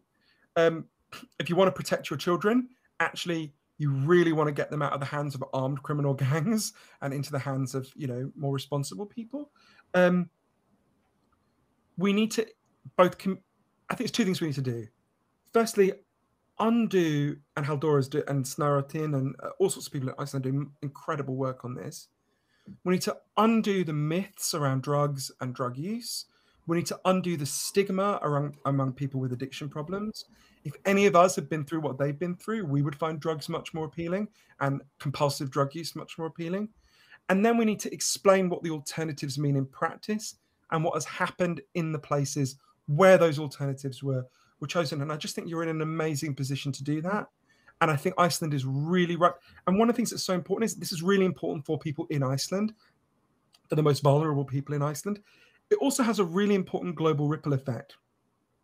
The way the global drug war works, any break in the chain, any country that says, we're not going to do this anymore. It's crazy, it's destructive, it's harmful, it fails in every goal it sets out and makes the problem worse, inspires people in other places. And I really think so many people look up to Iceland as a really admirable society for all sorts of reasons. This is a way you can inspire so many people all over the world. So I really hope that you guys will continue to be part of this fight. We'll put it at the center of your election fight and the negotiations that follow. And I'm on your side. Thanks so much. Thanks so much, Johan, for that. It's actually... I watched your TED Talk a while back, and it was really an eye-opener for me, this idea that the opposite of addiction is not sobriety, but connection. And it opened up just the opportunity for a whole new narrative and kind of understanding. Because often if you have a feeling for something, it doesn't mean that it's often just difficult to put words to that feeling. And you're such an amazing storyteller, Johan, and you're using your storytelling skill to change the world. And I really believe that these stories that you tell, they are changing the world and having that effect. And I'd just like to thank you for that. I think it's amazing. So struck by you and all the people in the Pirate Party who I met. There's not many politicians who are brave on this issue. And you're so brave on this, and you're motivated by absolutely the right thing, which is love and compassion for people. So, right back at you. Thank you. So I'd like to ask you a few questions. What struck me most when I started reading your book, Chasing the Scream, and I'm reading it in Icelandic. How do you say this? I'm going to try to say this. It's Að hund elta ópið. Oh, exciting. So what really struck me is this Harry Anslinger character and the influence that he had over the world. And I have to say, when I started reading the book, and especially, the stories in the beginning, I was so angry. I almost wanted to throw the book out the window. I was so angry.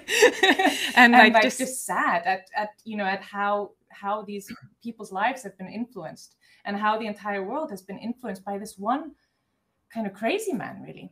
And but obviously the way that you describe his character and everything, it makes sense. You also have a kind of sympathy for this character, Harry Anslinger, and for what he stood for.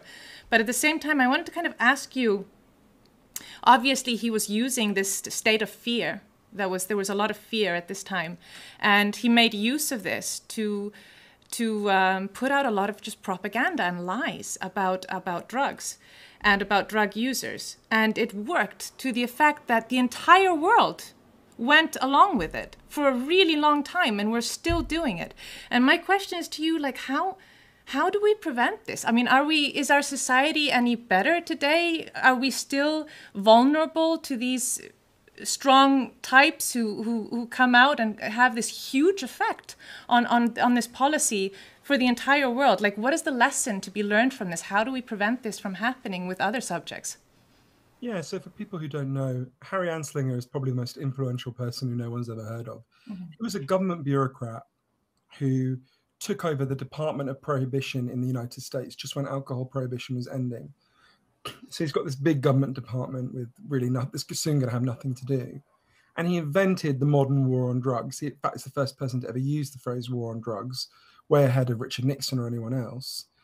And he really built the modern war on drugs in the United States initially, and then he spread it across the world, around two groups he intensely hated.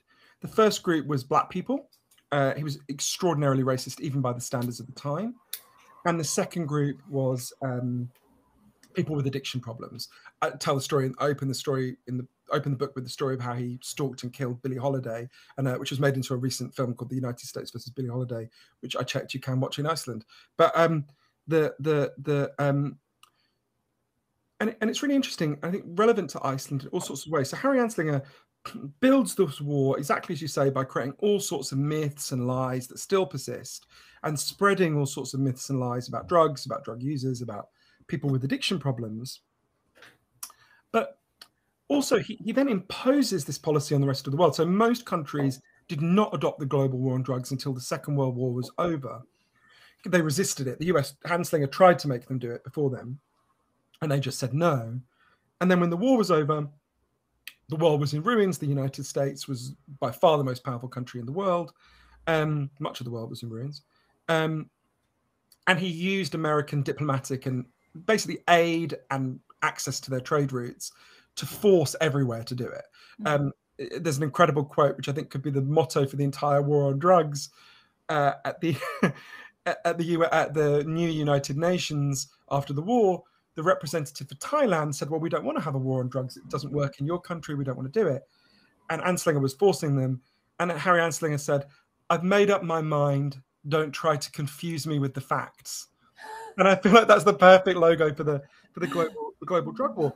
But this is really important, I think, because in every country, including in Iceland, huge numbers of people have broken the drug laws. And you could not possibly criminally punish everyone who has broken the drug laws in Iceland. It would be impossible, right? So everywhere where the drug laws are, where the war on drugs and global prohibition are enforced, what happens is those laws are used to crack down on the kind of people that the state wants and society want to crack down on anyway.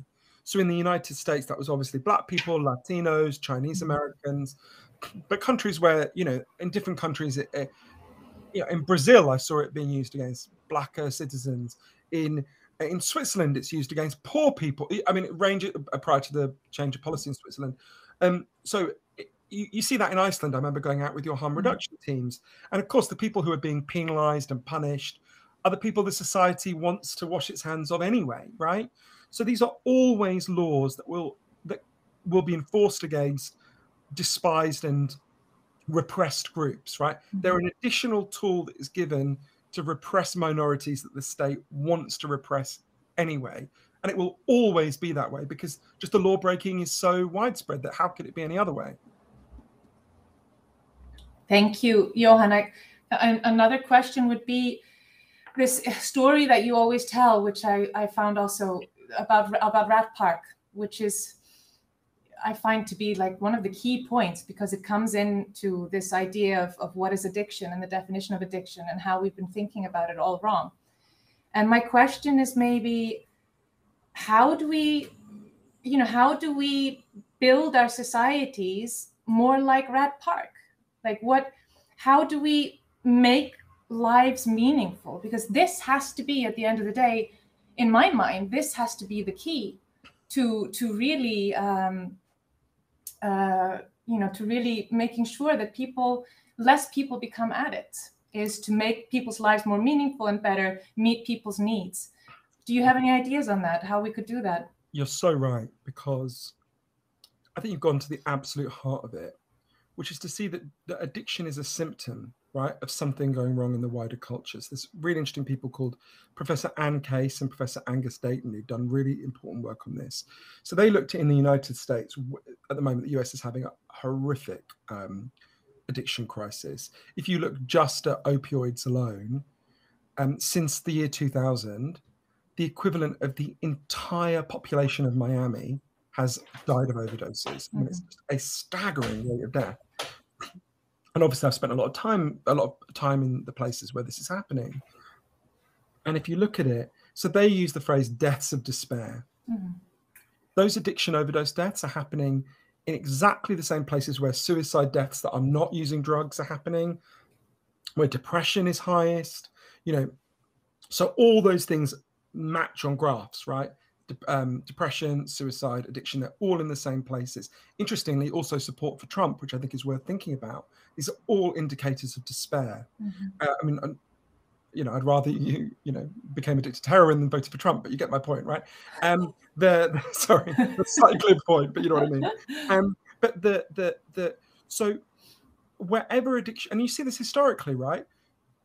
In Britain, in the 18th century, huge numbers of people are driven out of the countryside where they had secure communities into disgusting urban slums. Mm-hmm. And there's a huge outbreak of addiction. It's called the gin craze.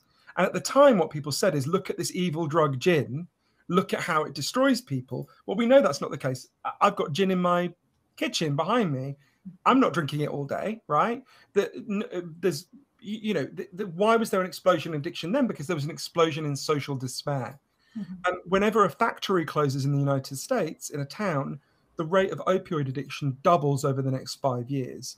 So we can see, and this is part of a much bigger crisis, as you know, Haldora, and I've written a lot about this in my other book, Lost Connections. Mm-hmm. Everyone has natural physical needs, obviously. You need food, you need water, you need shelter, you need clean air. But also everyone has natural psychological needs. You need to feel you belong. You need to feel your life has meaning and purpose. You need to feel that people see you and value you. You need to feel you've got a future that makes sense. And we've built a culture that is good at many things. There are lots of things that are radically better than in the past. Mm-hmm. I'm just reading a Haldor Laxness novel, and I'm not naive about how much better many things are in Iceland than they were in the past.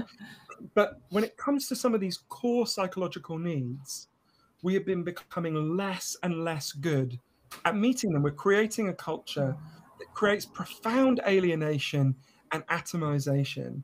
And I think you're totally right that there's two aspects to this, right? There's drug policy. So at the moment, we have a drug policy that takes people who are distressed, distresses them more, screws them up more, makes the problem worse. There's a lot you can do with drug policy. Portugal showed that. It's not as much, the decriminalization is important, stopping harming people is important, but the really crucial part of the Portugal thing, that the Portuguese change, for me, was not that, although crucial though it was actually the shift in what they did with the money. The money they used to use in screwing people's lives up, they used to actually help people and make their lives better.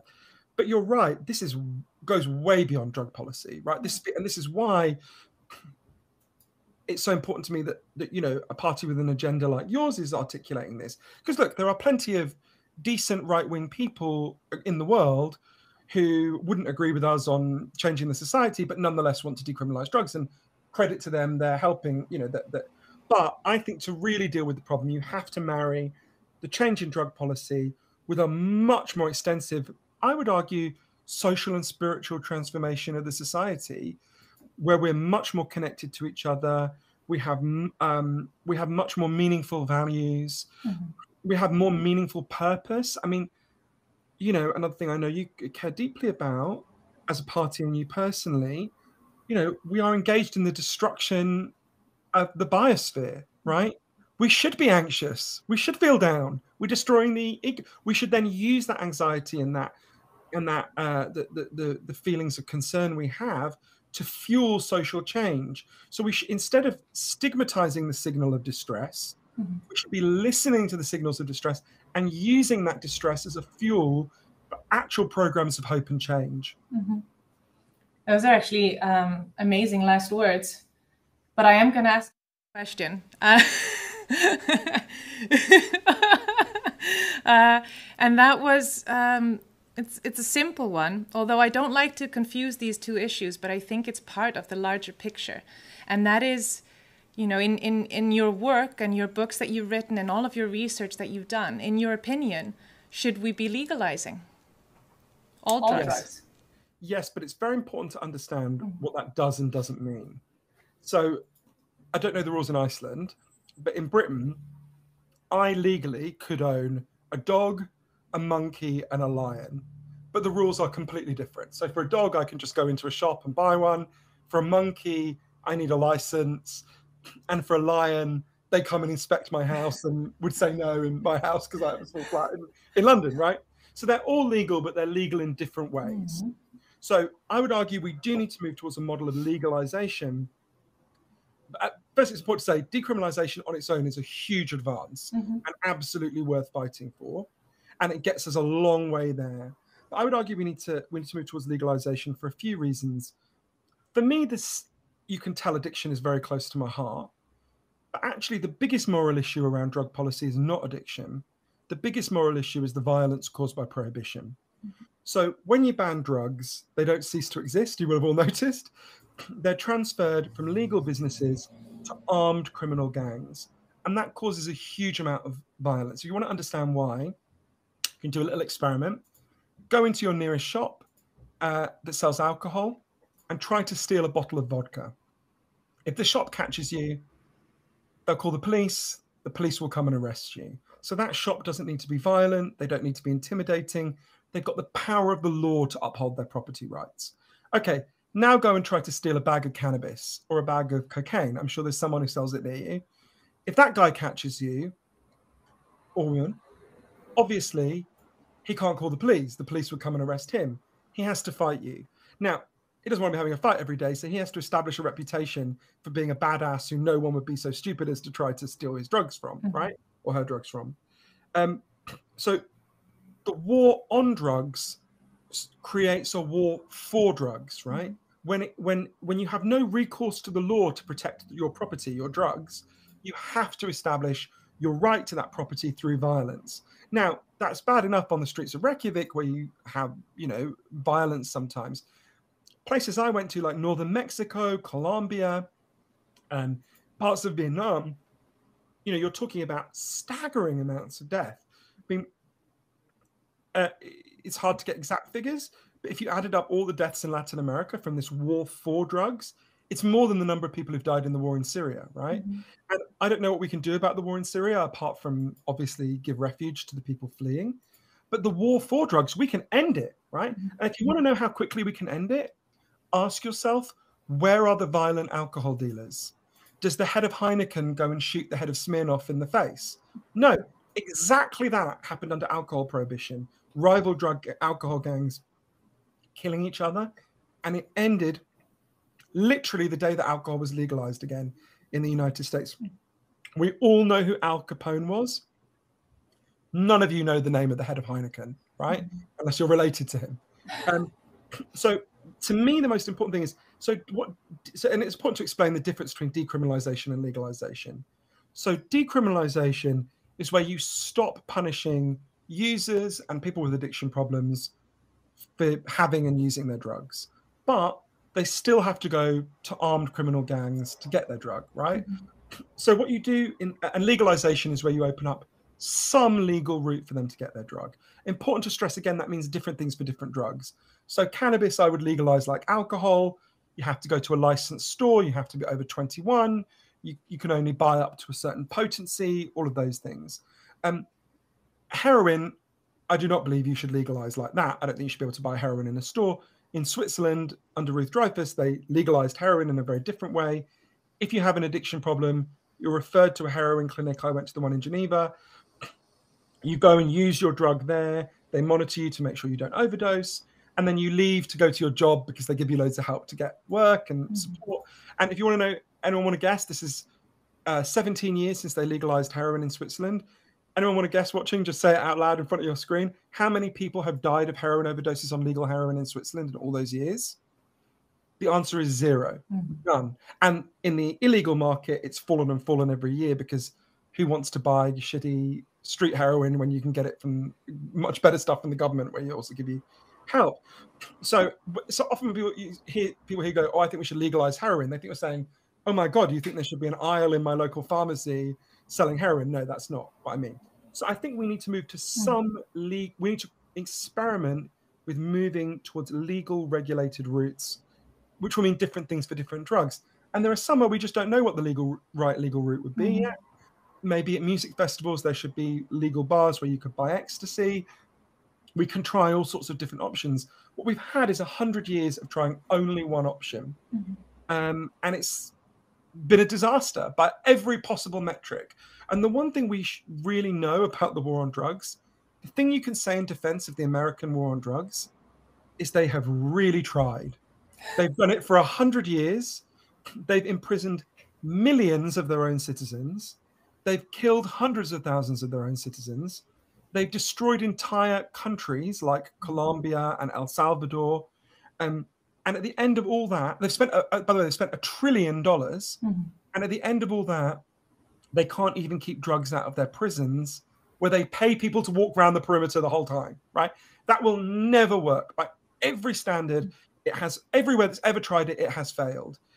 There are alternatives. We can choose them. At some point, I would urge Iceland to stop imitating the places that have failed, like Sweden and the United States, and start imitating the places that have succeeded, like Portugal and Switzerland. Also great. Or closing statement, more like, yeah. I mean, Fritz, so this is not me. If you want to know more about this, you can read my book in Icelandic, and I still can't say it, but yeah. I'll hand that over. Okay, yes. Yeah. So it's a great book. It's a great book, Johan. Thank you. And I really look forward to, because I understand that you're writing a book now. Just finishing it. Yeah. So I really look forward to that book. And also you wrote a book about depression before, which I have still to read. It's on my reading list. So. Well, I'm going to hang up now and discuss. How dare you? You both me depressed. And I would say if I was Icelandic, I would vote for you, and I would vote for the pirate parties. So, and you can check. I don't say that to the other parties in Iceland. Thank you very much, Johan. Thank you for this. Thank you so much. Hooray! Thank you.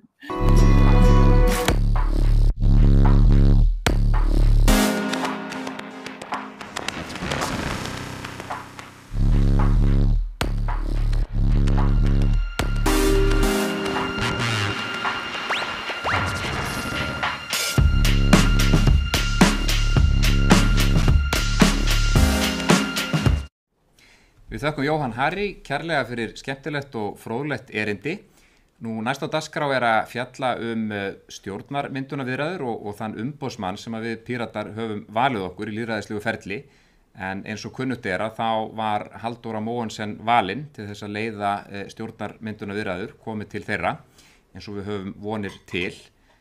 Og ætla ég að gefa Halldóru hér orðið til þess að fjalla nánar þetta. Gjörðu svo vel, Halldóra.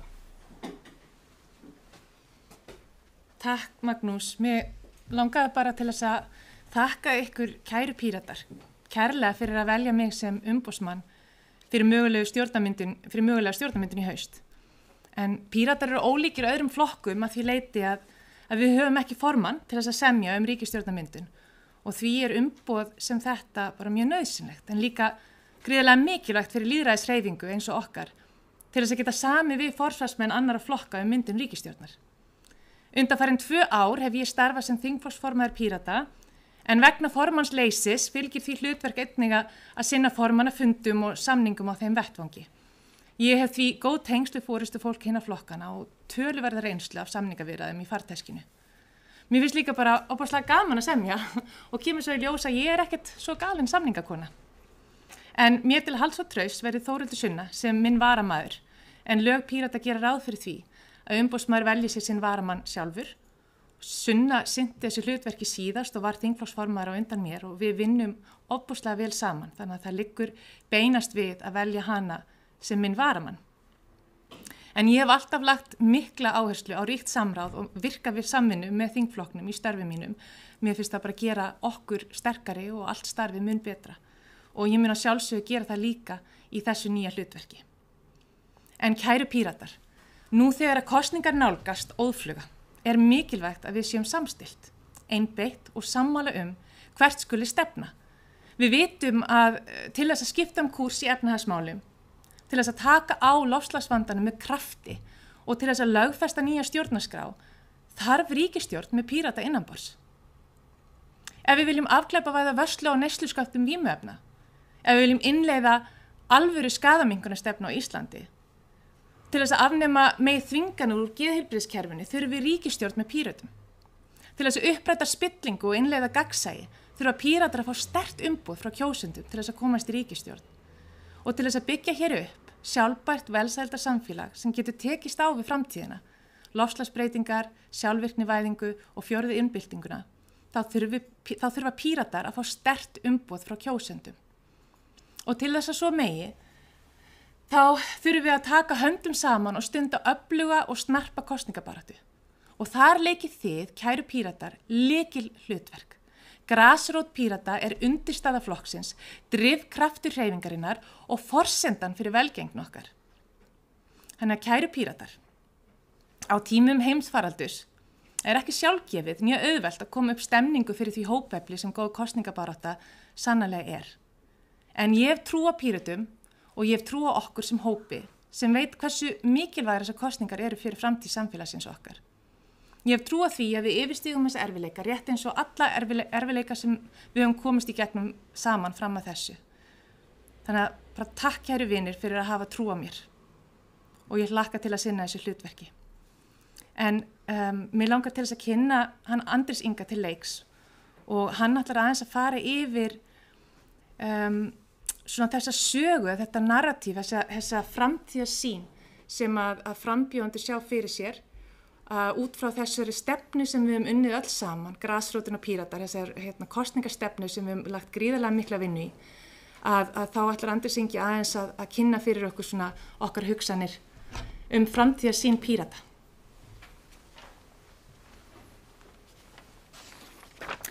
Takk Halldór og ég fæ kannski að byrja á því að óska Halldóri til hamingju með þetta hlutverk sem umboðsmaður í stjórnarmyndunarviðræðum sem við auðvitað vonum að eftir kosninga verði leidd af Halldór Mogensen vegna þess að við viljum að næsta ríkisstjórn sé ekki bara með Pírata innanborðs heldur stýrt af Píratum. Og ég nú fengi að fylgjast með Halldóru í erfiðum samningaviðræðum inn á þingi og veit að það er sannlega enginn í okkar hópi fær í þessu hlutverki og hún. Ég gekk í flokkinn bara fyrir á þessu ári en hef verið aldrei heppin af því að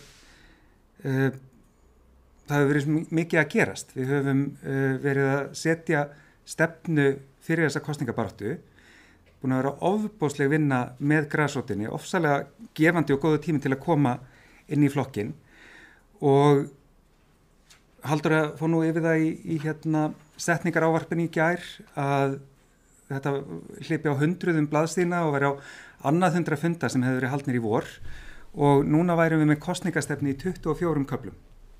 Þetta er alveg rosalega stór sýn á það hvernig samfélagið var að þróast til framtíðar og mér finnst aldrei skemmtilegt eins og var lýst í umræðum hérna áðan að stefnuna virka eins og tannhjól svona á móti hver annarri þannig að þetta er bara ein maskína sem virkar saman. En til þess að við getum komið fram með meitlaðari orðræðu í kosningabaráttunni og til þess að við vitum fyrir kosningar hvað það er sem að Halldóra mun leggja áherslu á í viðræðum við hina flokkana þegar kemur að mynda ríkisstjórn, hvað eru okkar aðalmál, þá eru oddvitar í öllum kjördæmum búin að ræða saman hvað af þessum 24 köflum skiptir mestu máli að koma vel á framfæri næstu vikur. Það væri hægt að kalla þetta forgangsmál eða bara það sem að sýnir best hvað Pírata standa fyrir.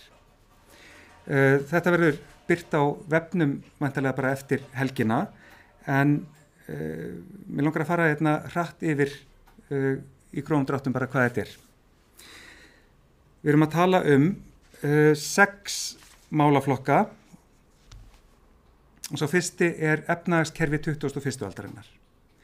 Og það er nú gott að koma hérna einmitt á eftir Halldór Mogensen sem að hefur meira en flestin á þingi talað velsældarhagkerfið sem er það sem að þarf að koma í staðinn fyrir blindu hagvaxtarhyggjuna sem að hefur rústað náttúrunni og er svona, já, hvað maður segja, bara lýðheilsu vandamál þegar kemur að andlegu heilbrigði fólks. Við þurfum að hverfa frá hagvaxtarhyggjunni og fara í átt að nýrri hugmyndafræði í efnahagsmálum. En við ætlum líka að gera hluti sem skila sig bara strax.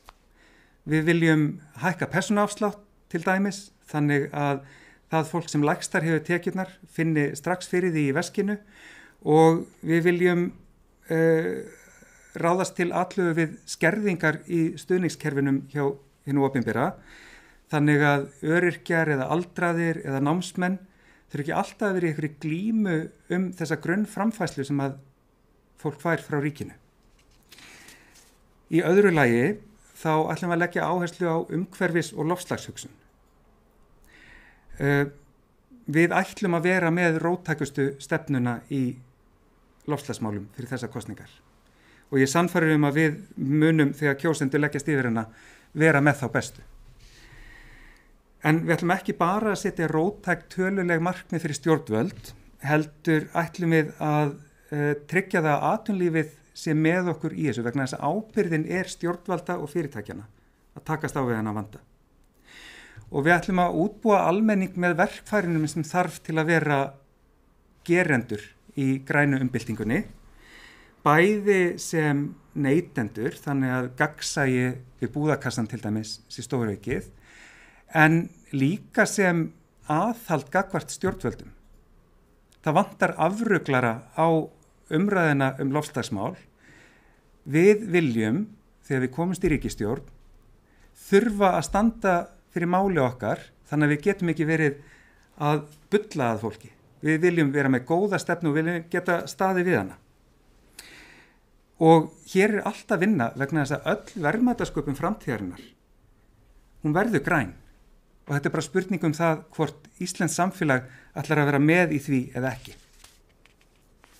Í þriðja lagi, og þetta kemur kannski engum óvart, nýja stjórnarskráin. Auðvitað ætlum við að setja hana á oddinn í öllum samningaviðræðum, að klára nýju stjórnarskrána á næsta kjörtímabili. Það er nú kannski ekkert að hafa mörg fleiri orð það, þetta er nú bara eiginlega common sense. Og í fjórða lagi viljum við virkja varnir gegn spillingu. Það er búið að grafa undan eftirlitskerfinu á kjörtímabilinu. Það er búið að veikja héraðssaksóknara, skattrannsóknir. Allt þetta kerfi þarf að efla og styrkja og þar viljum við stíga fast til jarðar. Og í fimmta lagi, og hér komum við aftur að tannhjólahugsuninni, af því að þetta talar svo vel inn í hina punktana, þá viljum við róttækar breytingar í sjávarútvegi. Þetta er atriði sem að styður stjórnarskrárbreytingarnar.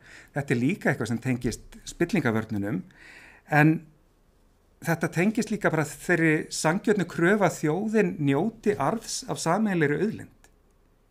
Þetta snýst það að við byggjum hér áfram upp öflugan sjávarútveg sem að byggir á sjálfstæðum rannsóknum og óháðu eftirliti, en að útgerðarform verði fjölbreyttara, komið í veg fyrir þessa óheilbrigðu samþjöppun sem einkennir stórútgerðina, til dæmis með því að gera handfæraveiðar frjálsar.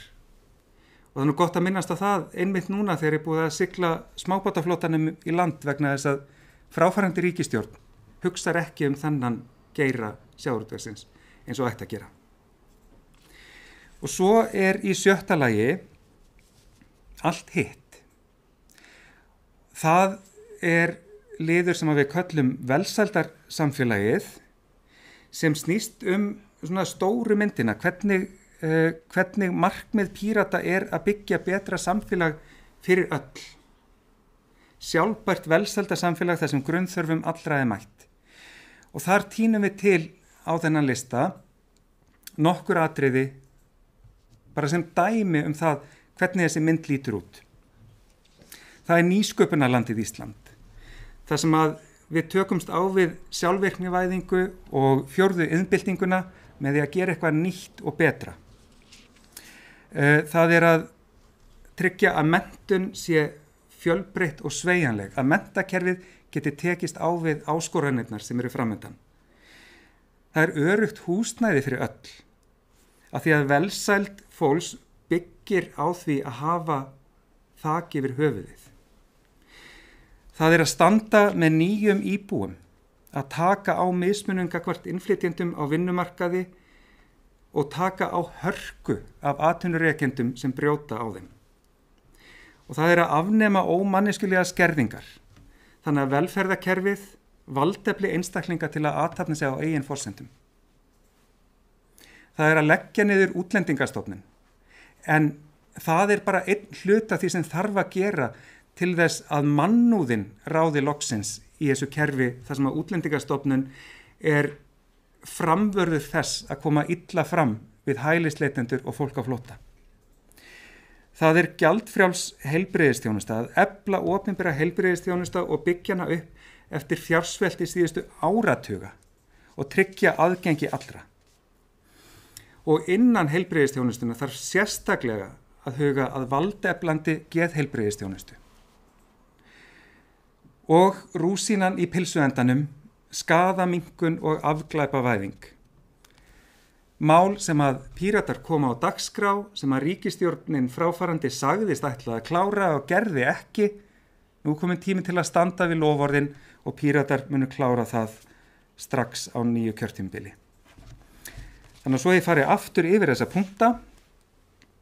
Í fyrsta lagi efnahagskerfi 21. aldarinnar, í öðru lagi umhverfis- og loftslagshugsun, í þriðja lagi nýja stjórnarskráin auðvitað, í fjórða lagi að virkja varnir gegn spillingu, í fimmta lagi róttækar breytingar í sjávarútvegi og í sjötta lagi öll hin atriðin sem byggja upp velsældarsamfélag.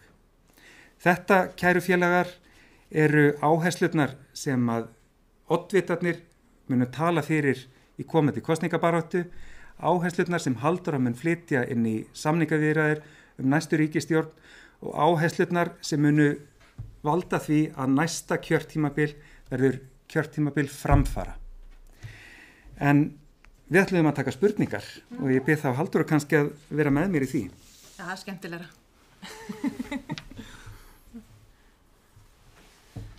Mér langar kannski til þess að bæta bara aðeins stutt við, ef ég má. Að þetta þetta framtíðarsýnin, velsældarsamfélagi, það þangað sem við stefnum. Og allt hitt hugsa sem hvernig komust við þangað og hver rótin að vandanum í dag og þetta svona, þannig var þetta allt hugsað. Ég sá þetta fyrir mig myndrænt sem hringur. Við erum búin að lifa innan í þessari línustefnu allt og lengi. Við þurfum að loka þessu í þennan hring, sjálfbæra hring og enda í velsældarsamfélaginu. Þannig að, já, en það væri gaman að heyra frá ykkur og fá spurningar. 6 áherslu atriði. Já, heyrðu, hvernig getum við sett þetta myndrænt fram? Bara spurt og svarað. Sko, ég væri til í að fá hugmyndir frá ykkur líka. Það væri ótrúlega gagnlegt fyrir okkur. Nú þið búin að heyra þessa kynningu. Ef að þið eru með hugmyndir hvernig við gætum sett þetta flott myndrænt fram út í það sem að mér finnst skipta öllu máli að þegar við erum að tala kosningastefnur Pírata að við tölum þær á hátt sem fólk tengir við. Þetta þarf að vera einmitt myndrænt á hátt sem að fólk getur tengt við hvernig þetta mun hafa áhrif á daglegt líf fólks og á framtíð okkar á þessu landi. Þannig að ég sé þetta fyrir mig sem hring en það væri geggjað að fá hugmyndir annars staðar frá líka.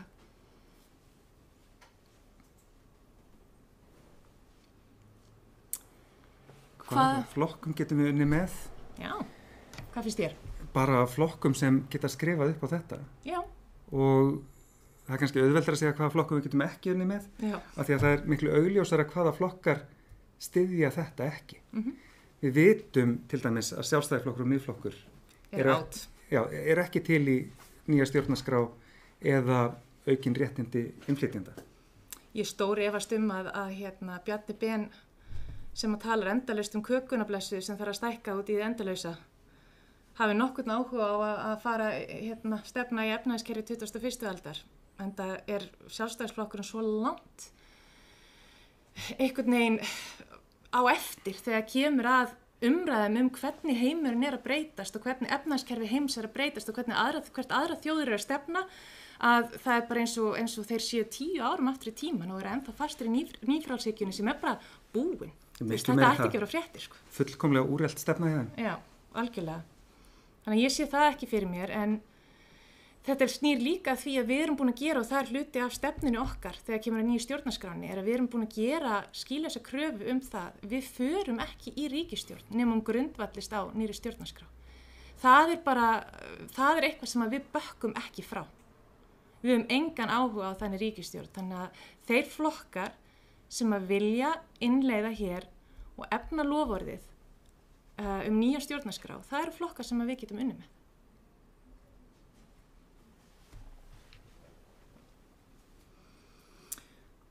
Herðu, hvaða stefnir við Píratar ekki tilbúin að víkja frá? Ég held að við svöruðum þessu. Já, ég held að stjórnarskráin sé sú stefna, vegna þess að sko, allar þessar stefnur eitthvað sem hægt að gera málamiðlana með. Sko, einhver töluleg markmið í þessari eða hinni stefnun eitthvað sem við getum örugglega fundið eitthvað milliveg með, en stjórnarskráin bara annarkvort eða. Já. Það ekki hægt að segja, já, við ætlum að innleiða 60% af stjórnarskráni og þar með getum við farið í stjórnarsamstarf upp á það. Já. Það allavega þessi krafa sem og samþykkt bara af grasrótinni, og þetta stefna sem búin að fara í gegnum kosningakerfið og samþykkt, og það það að við víkjum ekki frá því. Þannig að það svona eina stefnan sem alveg 100%, en ef ég á að svara fyrir mig persónulega, að þá finnst mér bara efnahagsmálin og loftslagsmálin vera alveg gríðarlega mikilvæg, og ég veit að Píratar margir og við öll brennum fyrir róttækum aðgerðum í sjávarútveginum, þannig að við elskum þetta allt. Við elskum þetta allt saman. Og þetta á eftir að koma í ljós, þetta eitthvað líka sem að, við viljum ekki loka okkur of mikið inni. En við höfum þetta allt saman í huga þegar við förum inn í þessa viðræður. En þetta líka bara, við verðum að hafa það í huga, að hversu mikið, hvernig sem að leverage á íslensku? Skiljið þið ensku, kæri vinir. Hversu mikið leverage við höfum í samningaviðræðunum, afsakið slettuna, það snýr dálítið að því hvað við fáum sterkt umboð frá þjóðinni. Það að segja hversu vel okkur gengur í kosningunum. Þannig að því fleiri atkvæði sem við fáum, því einhvern veginn auðveldur að verði það fyrir mig að ganga inn í þessa samningaviðræður og bara vera frekar skýr það að við viljum fá okkar stefnum framfylgt. Og þar held ég að skipti dálítið máli að mjög margir kjósendur hafa á síðustu árum, og ekki bara á þessu kjörtímabili heldur þeim síðustu, brennt sig á því að það ekki alltaf að marka sem fólk segir fyrir kosningar. Nei. Það hægt að semja sig niður á eitthvað sem að sko, flokkast ekki einu sem málamiðlun, heldur bara það að svíkja einhverja grunnstefnu, eins og við sjáum hvernig hefur verið sko, látið í málefnum útlendinga síðustu 4 ár. Hvaða fólk sem studdi Vinstri græn út af það að vera framsækin í málefnum hælisleitenda getur litið í speil og sagt að því atkvæði hafi verið vel varið. Og það svo, þetta svo óþolandi, þess vegna þetta lykilatriði, og við erum að horfa til þess að við séum að fara, ef við erum að fara að mynda ríkisstjórn, þá erum við að fara að gera það með fólki með öðrum flokkum sem eru, á svipuðum stað og við, þótt að sé enginn alveg með sömu sín og við þurfum alltaf að málamiðla eitthvað, þá ég ekki tilbúin til þess að fara í ríkisstjórn þar sem við þurfum að svíkja þessa stæðstu og helstu einhvern veginn stefnur Pírata. Mér finnst það bara ógeðsleg tilfinning, ég bara gæti ekki gert það, þannig að ég vona að það svari ykkur.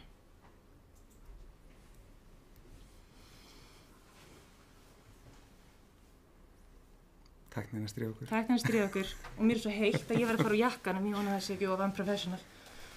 Hvaða ráðuneyti vil Pírata fá? Forsætis? Já. Svo bara sjá til.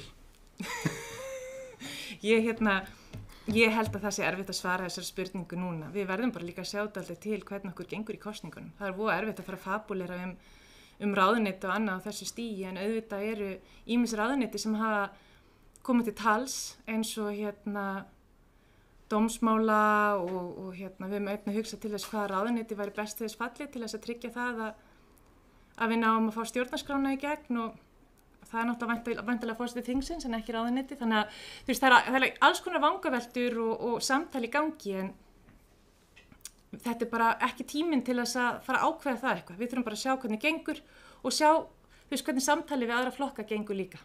En er þetta ekki líka spurning sem kemur daldið úr áttinni, sko, hvaða völd viljum við, hvaða valdastóla, frekar en hvaða málefnum viljum við ná fram? Já. Af því að, dómsmálaráðuneyti væri mjög fínt upp á það að geta lagað ýmislegt í þeirri löggjöf, en við þurfum ekkert endilega að vera með ráðherrann þar inni ef að við erum í ríkisstjórninni og höfum mikil áhrif á það hvernig málaflokknum er hagað. Já, það er líka bara mjög góða punktur. Og auðvitað snýr þetta alltaf að því hvernig við getum, þú veist, hvaða leiðir þurfum við að fara til þess að bera sem mestan árangur, og árangurinn er hvernig náum við að koma stefnum flokksins best í gegn. Þannig að, þú veist, þetta snýst ekkert hvaða valdastóla hver og einn vill, heldur hvernig við getum náð þessum árangri fyrir flokkin í heild sinni og náð árangurinn fyrir samfélagið. Og það er eitthvað sem við hefum bara eftir að plotta aðeins. Og aftur, opinn fyrir öllum tillögum.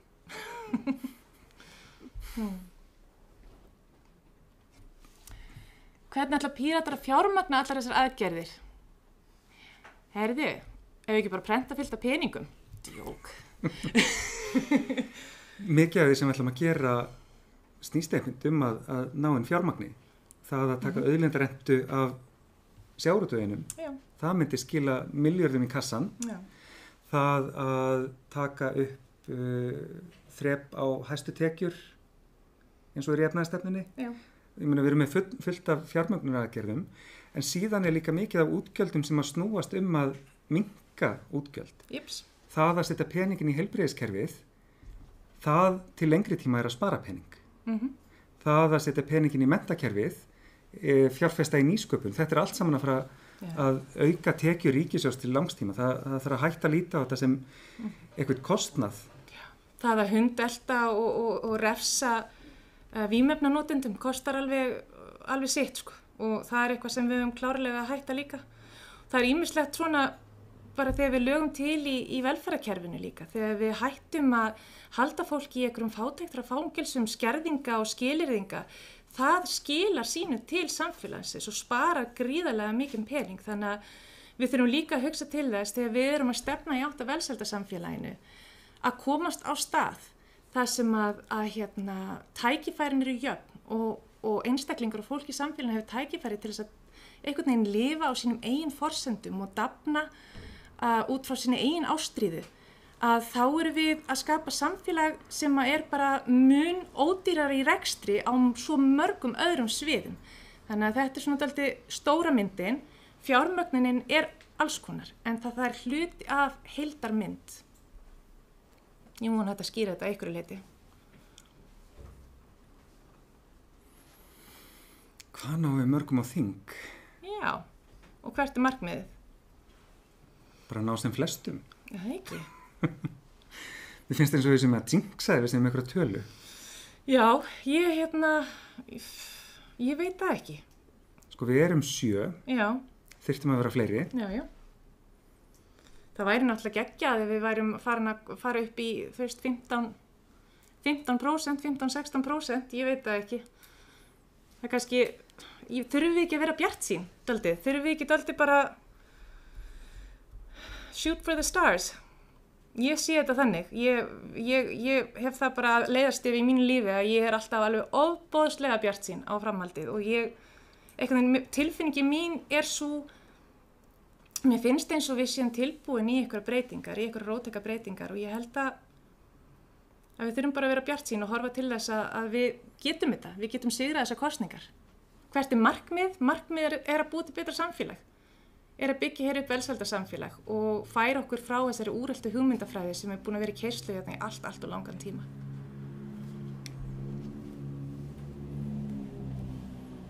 Eru Píratar tækir í ríkisstjórn? Er þetta síðasta spurningin? Hvað með langan tíma? Að sjálfsögðu eru Píratar tækir í ríkisstjórn, af hverju ekki? Það er ekki bara fólki í jakkafötum með bindi sem er tækt í ríkisstjórn. Nákvæmlega. Og við sjáum við sjáum í borginni hvað þeim gengur vel að vera í meiri hluta þar, stýra bara mjög vel inn í borgarstjórn og svo sjáum við bara hvernig þingflokkurinn hefur virkað inn á þingi þetta kjörtímabil og fyrri kjörtímabil svo sem líka, en ef við skoðum bara þetta, þá er þetta búin að vera mjög málefnalegur, öflugur hópur sem er náða að koma ótrúlega mörgu til leiða. Já, og fólk sem getur það án þess að vera í stjórn, það fólk sem getur hæglega verið í stjórn og gert ennþá meira og betra. Ég held líka að mín reynsla af Pírötum hingað til að við erum upp til hópa fólk sem að hugsa mikið út fyrir kassan. Og bara erum fersk þegar kemur á hugmyndum og að horfa á hlutina aðeins öðruvísi frá öðrum sjónarhóla, öðrum vinkli, og við erum líka einhvern veginn hreyfing fólk sem kemur úr öllum áttum, frá alls konar bakgrunn, og þegar við tökum þetta, þegar við tökum alla saman, að þá erum við svo öflug út af því að við erum að draga á reynslu og þekkingu og bara á reynslu og þekkingu hvors annars, og það svo mikil fjölbreytni í hópnum og mér finnst það vera það sem gerir okkur svo sterk. Þannig að við erum definitely tæki ríkisstjórn. Mér finnst að við eigum heima þar. Það er þetta búið. Já, við erum mest að kveðja. Takk fyrir okkur.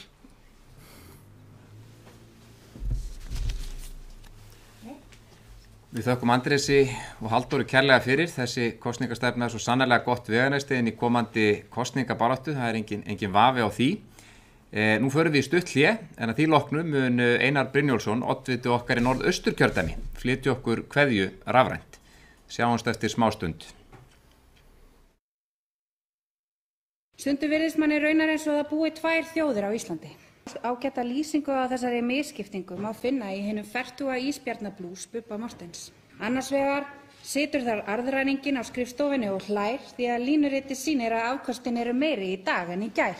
Og hins vegar er þar konan sem staðið hefur við vélina síðan í gær, með blóðugar fingur og illa lyktandi tær. Arðræningin situr inn í hlýjunni og hefur góðan aðgang að fjármagni og tækifærum. Hann getur alltaf hringt í vin og spurt hvernig hann hafi það. Gott veðri úti, það ekki? Síðan þegar skórinn kreppir í efnahagslífinu fær hann meira að segja ríkisstyrk til að reka starfsfólki sitt svo að línuriti haldi sínu striki. Og ef hann brýtur lög, fær hann 6 ára aðlögunartíma til að snúa við blaðinu. Konan við vélina er hins vegar höfð út í kuldanum og fær að heyra að þar eigi hún heima. Þegar launin hennar duga ekki fyrir mat er henni sagt að hún sé ekki nógu læs á fjármál. Ef hún stelur samloku úr krónunni af hungri er hún send í fangelsi. Því sumir fá að græða á daginn og grilla á kvöldin en aðrir mega aldrei eiga neitt. Góðir landsmenn, veturinn 2017 var ég vonsvikin, en í dag er ég forviða yfir því að samfélag hafi þurft að gangi gegnum 4 ára pólitíska tilraun sem engu skilaði. Ekki kjósa Framsókn eða Sjálfstæðisflokkinn því ef þú gerir það, þá fer allt til helvítis. Söng Ragnar Kjartansson fyrir eina kosningarnar. Það sem við höfum lært af þessu kjörtímabili er að þetta var bara ekki tæmandi upptalning hjá Ragnari. Kæra þjóð, framundan eru kosningar og 4 mikilvæg ár, 4 verðmæt ár. Það skiptir máli hvernig við kjósum. Framundan eru gríðar mikilvæga kosningar þar sem við þurfum að kjósa flokka sem gera það sama eftir kosningar og þeir segjast ætla að gera fyrir kosningar. Hefðbundnar pólitískar málamiðlanir ná ekki utan stærstu áskoranir samtímans. Verður endurreisnin eftir faraldurinn á forsendum framtíðar eða frekari fórnar? Okkar er valið.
Ágætu Píratar, ég í sóttkví og get þess vegna ekki ávarpað ykkur í beinni útsendingu úr stúdíónu og sendi ykkur fyrir þessa upptöku að norðan.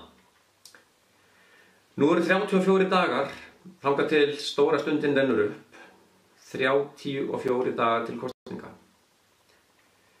Við setjum markið hátt og göngum bjartsýn til verks, full af sjálfstrausti og gleði. Við Píratar erum ekki dæmigert stjórnmálaafl, við vitum það og við viljum ekki vera dæmigert stjórnmálaafl. Við viljum ekki falla inn í einsleitan hóp litlausra pólitíkusa sem vilja viðhalda tilteknu ástandi og kalla það gjarnan stöðugleika. Við erum frjálslynd, víðsýn, laus við þjóðrembu, við höfum samkennd með jaðarsettum hópum og við viljum breyta kerfum sem ekki virka fyrir almenning og þar svo sannarlega af nógu að taka. Við höfum sýnt og sannað á Alþingi að við getum sinnt eftirlitshlutverki okkar sem stjórnar andstæðingar mjög vel, að við getum veitt aðhald með hárbeittum spurningum og óþægilegum afhjúpönum. En við erum ekki bara tilbúin í eftirlit og aðhald. Við erum líka tilbúin til að axla þá ábyrgð sem fylgir meirihlutasamstarfi sem byggist ekki á því að viðhalda núverandi ástandi. Við viljum taka þátt í samstarfi sem byggist á kerfisbreytingum, samstarfi sem horfir til framtíðar en ekki til fortíðar. Kæru vinir, munum eftir gleðinni og auðmýktinni, munum eftir því að við höfum ekki öll svörin og allar töfralausnirnar. Við látum aðra það. En munum eftir einu. Við erum tilbúin að hlusta. Takk fyrir. Við þökkum Einari Brynjólfssyni kærlega fyrir skemmtilegt erindi. Nú þau eru á blúsandi siglingu í Norðausturkjördæmi og vantar ekki mörg atkvæði að ná inn öðrum þingmanni, þar að segja Hrafndísi Báru. En þau hafa ferðast mikið kjördæmið og staðið sig með mikilli prýði. Nú næsti liður á dagskrá að fá kynningar frá fjármálaráði, stefnu og málefnanefnd og frá framkvæmdastjórn. Og fyrsta til leiks vil ég kynna Gamítru Mörgu. Gjörðu svo vel, Gamítra. Kæru fundargestir, gaman að hafa ykkur hér, en þá klukkan, 4 á sunnudegi. Takk fyrir að vera ennþá að fylgjast með, þeir eru frábær. Það sem við erum með nokkrar kynningar eftir og við erum öll svakalega spennt eftir niðurstöðum kosninga, ætla að hafa þetta bara stutt og skemmtilegt. Ég heiti Gamítra og ég tala fyrir hönd framkvæmdastjórnar, þar sem ég ásamt Birni Þór Jóhannsyni og Vigni Árnasyni erum búin að eiga frábær starfsár, reyndar flókið en frábært. Þetta var eini fyrsta starfsárið með nýju stjórnarskipulagi og tók alveg töluverðan tíma að finna út hvert hlutverk okkar alla einlega væri. Og þó við séum enn að því og enn að aðeins að finna okkur, myndi ég samt segja að hafandi verið í gömlu framkvæmdaráði, gömlu 10 manna framkvæmdaráði, staðan margfalt betri í dag. Og ég mjög þakklát öllum sem stóðu að þessari vinnu. En hvað erum við búin að vera að gera? Ásamt því að gegna okkur venjulegu hlutverki og taka innandansum fundi fjármál og rekstur félagsins og starfsmanna ráðningmál, tókum við okkur ýmis verkefni. Við ræddum tæknimál, uppfærslu póstkerfis, fjarfundakerfis og félagatals, við unnum í að endurlífga skemmtiráð, við fundum reglulega við þingflokkin og borgarstjórn til að bæta upplýsingaflæði á milli allra þessa mismunandi eininga Pírata. Við skipuðum kosningastjórn í samstarfi við aðildarfélaga sem sér vinnuna í kringum kosningabaráttuna og það sem klárlega mesta orkan fór í ár var að uppfæra Pírataspjallið til að búa til heilbrigðan og jákvæðan umræðu vettvang. Svo kemur sjálfsögðu spurningin, hvað næst á dagskrá eftir að við fáum að vita hver kemur inn í stjórnina í staðinn fyrir Vigni. Í fyrsta lagi vinnan í kringum Pírataspjallið 2.0 alls ekki búið. Við erum búin að samþykkja nýja stefnu og skipa í nýjan mótahóp, en við þurfum líka að fylgjast með því og sjá hvort þessi vinna er búin að skila þeim niðurstöðum sem við ætlumst að fá. Svo þurfum við líka að finna skilvirkari og skemmtari leiðir til að bæta samráð milli ráðanefnda og atlagseininga Pírata og ekki endilega með því að sitja fleiri og fleiri fundi, heldur finna aðra leiðir til að tala saman og skemmta okkur líka. Vinnan í gegnum tæknimálinu svo enn í gangi til að tryggja bæði starfsfólki og félagsfólki aðganga að skilvirkum tólum og tólum sem samræða stefnu okkur sem Píratar og einnig þarf að finna einfaldar og aðgengilega leiðir til að efla sjálfboðastarf og bjóða fólki velkomið og finna eitthvað handa öllum að gera. Þurfum líka að halda partí og á meðan þér að hlusta ætla ég að nýta þetta tækifæri til að hvetja ykkur að bauða ykkur fram í skemmtiráð með því að hafa samband við mig eða senda okkur post. Og svo fullt annað, til dæmis með að fyrstu verkefni eftir kosningar að boða til félagsfundar félagsgjöld og þær lagabreytingar sem Eiríkur er búinn að tala áðan.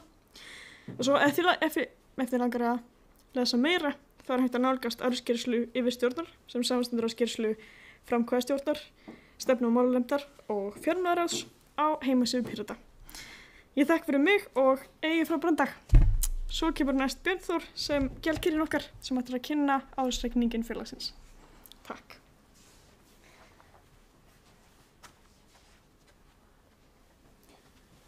Jæja, það var skemmtilegast efnið ársreikningurinn. Þú mátt alveg bara skipta aðeins yfir fyrir mig á ársreikninginn hana, klærunni. Og við erum náttúrulega búin að taka okkur alveg talsvert á þeir sem að fylgjast spenntir með ársreikningnum muna kannski eftir athugasemd skoðunum hana í fyrra.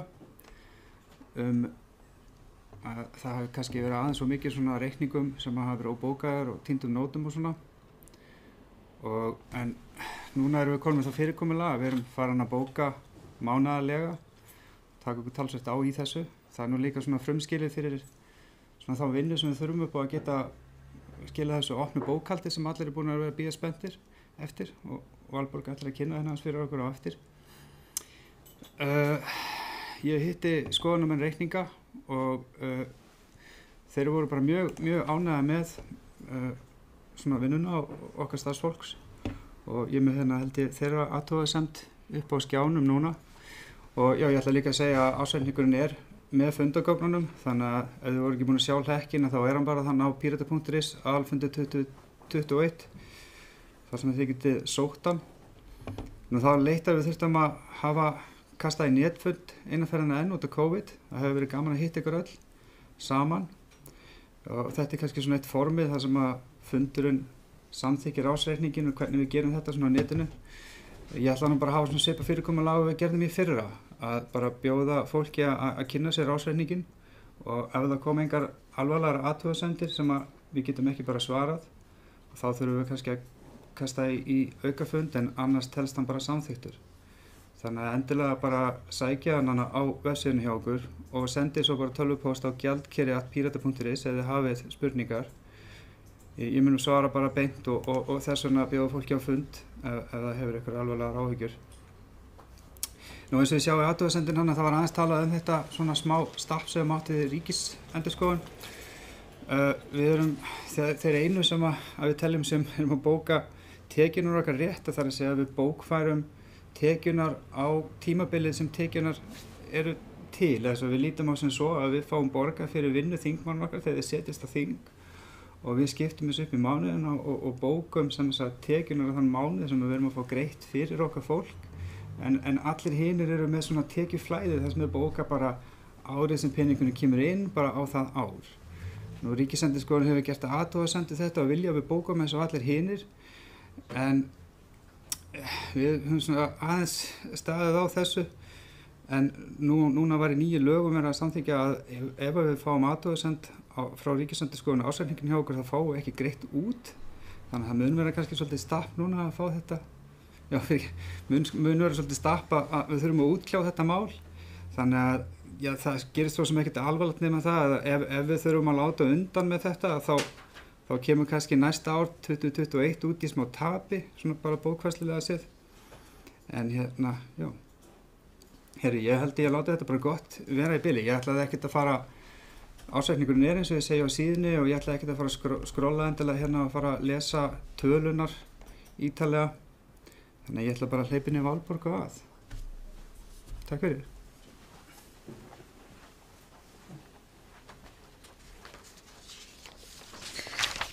Já, halló. Halló, góðan daginn. Á síðasta aðalfundi þá var í fyrsta sinn kosið í fjármálaráð og þá voru kosin ég og Albert og Stefán. Og samstarfi okkar búið að vera ansi gott. Við höfum fjarfundað nokkuð reglulega og alla fundargerðir okkar eru aðgengilegar á vefsvæði Pírata.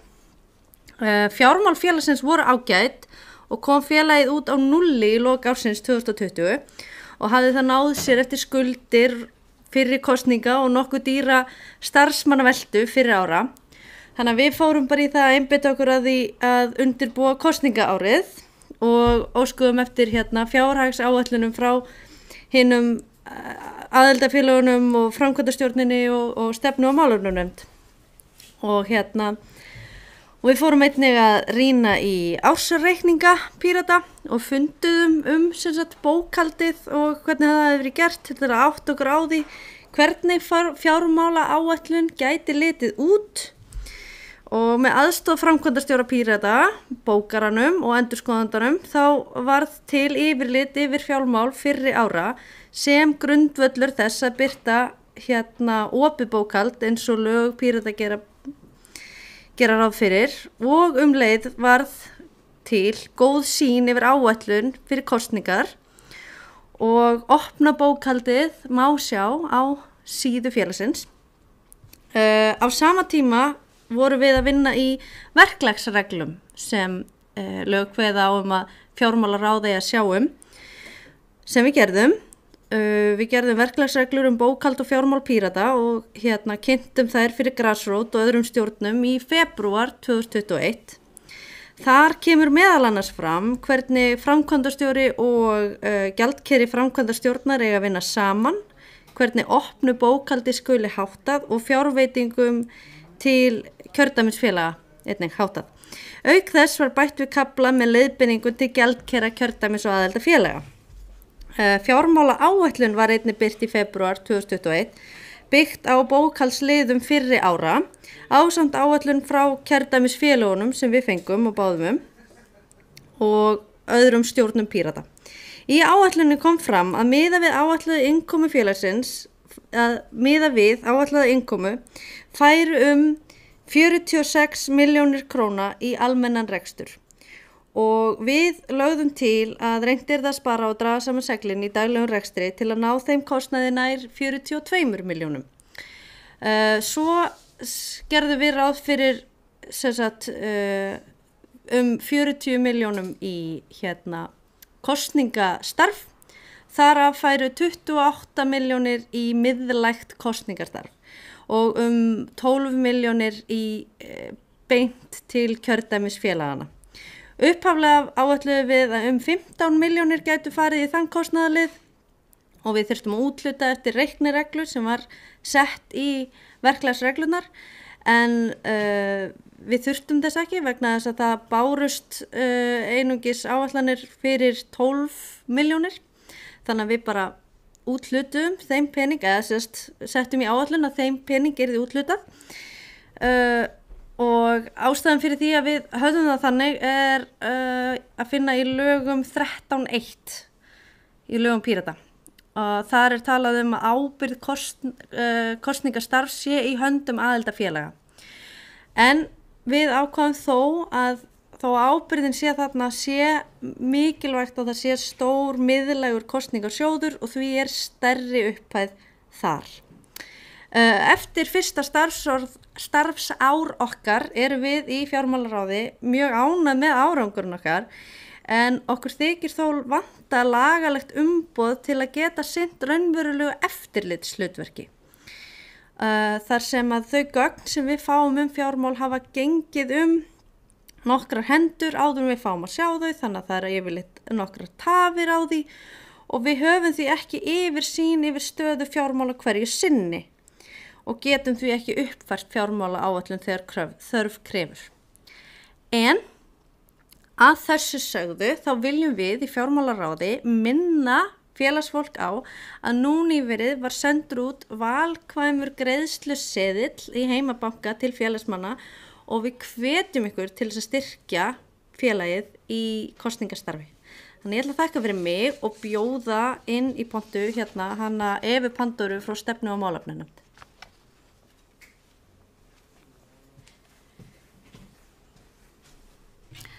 Góðan daginn, ég heiti Eva Pandora eins og hún Valborg tók fram og ég tala fyrir hönd stefnu og málefnanefndar. En kosið var í stefnu og málefnanefnd Pírata í fyrsta sinn á aðalfundi félagsins í september 2020.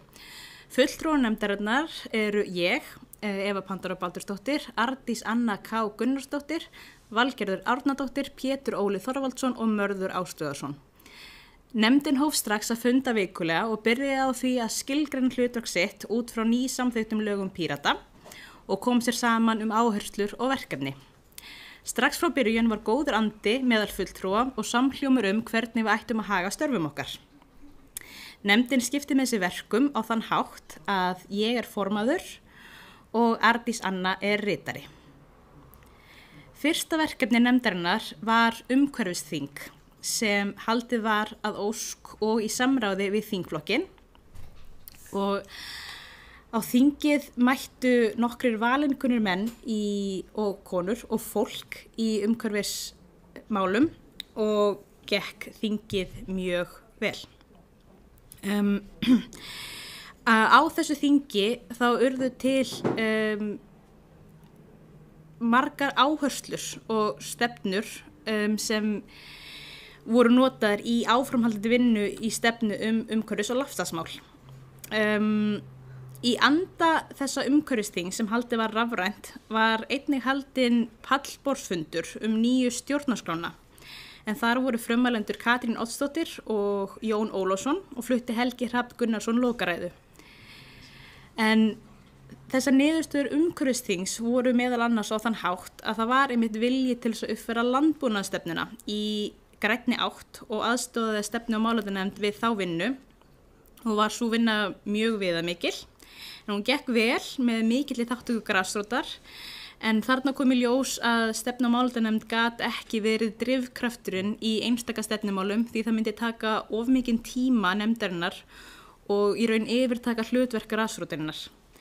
Þannig mælumst við með því að stefnu og málefnanefnd sé frekar einstaklingum innan grasrótarinnar til aðstóðar við stefnumótun í einstaka málefnum heldur en að taka beinan þátt í stefnumótuninu sjálfri. En eftir mótun samþykktra nýrar landbúnaðarstefnu var það verklagið sem stefnu- og málefnanefnd fylgdi og aðstóðaði nefndin grasrótarna við mótun nokkurra stefna eftir það. En árið 2021 kosningaár þannig að eftir áramót fór nefndin að fullum þunga í gerð kosningastefnuskrár. Ákveðið var að leita til grasrótarinnar með Pírataþing í febrúar, þar sem var notast við opið rými. En það fundarform sem á ensku kallast Open Space Technology. Helsta einkenni þessar aðferðar að í upphafi þá vantar dagskrá sem gefur þáttakendum þá frjálsræði að búa hana sjálfir til. Hugmyndin með opnu rými sú að þegar hópur fólks kemur saman til að ræða ákveðið málefni, þá sé leiðin til að fá bestu útkomuna svo að setja upp að ramma fyrir umræðu hópsins sem eins lítið heftandi og mögulegt Setja umræðin í gang og láta fólk stýra sér sjálft eftir það. Í lok þingsins var deilt út stigum á málefnin og hófst áframhaldandi vinna með þau málefni sem hlutu hæstu forgangsröðun þingsins. Þau sem stungu upp á hverju málefni var ábyrgðarfólk þeirra og leiddu málefnahópa sem unnu áfram með málefnin. Stefnu- og málefnanefnd hafði yfirsýn yfir þessum málefnahópum en tók ekki beinan þátt í þeim. Nefndinni bárust margar ábendingar frá grasrót hvernig væri hægt að bæta ferlið og reyndi nefndin að verða við þeim ábendingum eins og við gátum. Niðurstaða þeirra breytinga var til þess að kosningastefnan varð betri og áreiðanlegri. En þar sem vinnulagi breyttist samkvæmt ábendingum á meðan vinnan fór fram náðust ekki því miður að birta vinnuáætlun fram í tíman. En á Pírataþingi 2 sem haldið var í apríl var áætlað að málefnahóparnir myndu skila af sér vinnunni En sökum þess að margir hóparnir höfðu ekki haft nægan tíma til þess að ljúka sinni vinnu, var ákveðið að ræða málefni nánar á þinginu án þess þó að ljúka vinnunni og gefa þannig málefnahópum rýmri tíma til að ljúka vinnu sinni. Og þegar sumarið gekk málefnavinnan aðeins hægar þar sem fáir meðlimir málefnahópana héldu fullri virkni. Þá stiðu frambjóðendur og starfsfólkinni vinnuna og tóku við henni af sjálfboðaliðanum. Málefnunum var bætt við og unnið áfram með þann grunn sem grasrótin hafði lagt. Niðurstaðan var kosningastefna sem Píratar geta svo sannarlega verið stolt af. En það helsta sem nefndin tók sér til lærdóms af ferlinu var að þó það hafi ótvírætt verið kostur að vera sveigjanleg og bregðast við ábendingum grasrótar, þá ætti áframhaldandi vinnu að vera hagað á þann hátt að unnið verði eftir áætlun þar sem grasrót gert ljóst hvar, hvenar og hvernig þau geta tekið beinan þátt. Þar með hef ég lokið erindi mínu og vil biðja Valborgu og Mídru að koma aftur og taka á móti spurningum ásamt mér okkar erindi. Vonandi, meðal annars. Ætlum við að ráða aðstoðar manneskju sveitarstjórnar fulltrúa? Við höfum verið að ræða það. Alltaf skortaða peningum, alltaf þurfum við að forgangsraða, en við höfum mikið verið að ræða það og eins og hinir flokkar að gera þá eru fulltrúar sjálfur að leggja einhverju prósentu af sínum launum og verðum ennþá að skoða það, en við erum ekki fundið neina leið til að gera það. En þetta er ennþá í umræðunni. Ábendingar vel þeinar. Finnst ykkur Pírataspjallið vera vinnunar virði? Persónulega? Já. Nei. Ég fór í svolítið burnout eftir alla vinnu varðandi Pírataspjallið í vetur og mér finnst það ekki lengur, en ég ætla samt að halda áfram að vinna í þessu. Því það er ekki ennþá að koma að stað þar sem þessari vinnu er lokið. Það er búið að vera töluvert mikil vinna. Mjög mikil vinna. Mér hefur mikið af fólki komið að því. Alltaf mikil vinna. Já. Fyrir mér er það sokki kostnaður, þetta var aldrei þess virði og ætti bara að hætta með þetta. En eins og ég segi, það er mín persónulega skoðun. Finnum út úr því. Já. Því ég er allavega ekki lokið. Er ekki hægt að reka stjórnmálaflokk bara með sjálfboðaliðum? Af hverju að hafa starfsfólk? Sko, það er ákveðin drifkraftur sem sjálfboðaliðar hafa að sjálfsögðu, en þau hafa í rauninni ekki, þau hafa ekki þeim skyldu að gegna að flokknum vegni vel. Mér stutt að það er líka bara nei. Það er ekki hægt að ætlast til sömu, sko, við getum ekki gert sömu kröfur á sjálfboðaliða og við getum gert á starfsfólkið okkar. Við gerum töluverðar kröfur á starfsfólkið okkar. Mjög miklar kröfur á starfsfólkið okkar og við myndum aldrei leggja þær kröfur á sjálfboðaliða. Bara ég held að það yrði hreinlega bara einhvers konar mannréttindabrot. Stutt að svara nei. Stutt að svara ekki hægt. En líka það er að vissu leyti, það er alveg rosa mikið starf sem er knúið áfram með sjálfboðaliðum að sjálfsögðu og það er fullt af sjálfboðaliðum í hreyfingunum og við þurfum sjálfboðaliða, en það er ekki eingöngu hægt að hafa sjálfboðaliða. Á sama tíma gætum við aldrei eingöngu hæft starfsfólk, sama hversu gott að hæft það er. Við gætum aldrei haft einungi starfsfólk og enga grasrót. Grasrótin þarf að vera hryggjarstykkið í flokkstarfinu, þarf að vera hryggjarstykkið í allri vinnunni, en til þess að vinnan geti og við getum dafnað sem flokkur, þá þurfum við að hafa starfsfólk til að styðja við þessa góðu vinnu grasrótarinnar, því annars væru við ekki að fara að ná neitt langt. Staklega þegar kemur daglegu rekstur félagsins. Já. Bara alla þessar skýrslur, Já, flestum finnst þetta til dæmis leiðilegt. Já, en ef við getum fundið sjálfboðaliða í þetta, þá er ég til í að tala við það fólk sem er til í það sem vinna. En við höfum líka sem hreyfing, við höfum alltaf rekist á það að sjálfboðaliðar hjá okkur hafa verið að brenna út. Já, einmitt af því að þau hafa þurft að taka mjög mikla ábyrgð yfir lengri tíma og þetta gerist í öllum hreyfingum og öllu starfi. Ef fólk er lengi í sjálfboðaliða starfi í erfiðum hlutum þá brennur það út.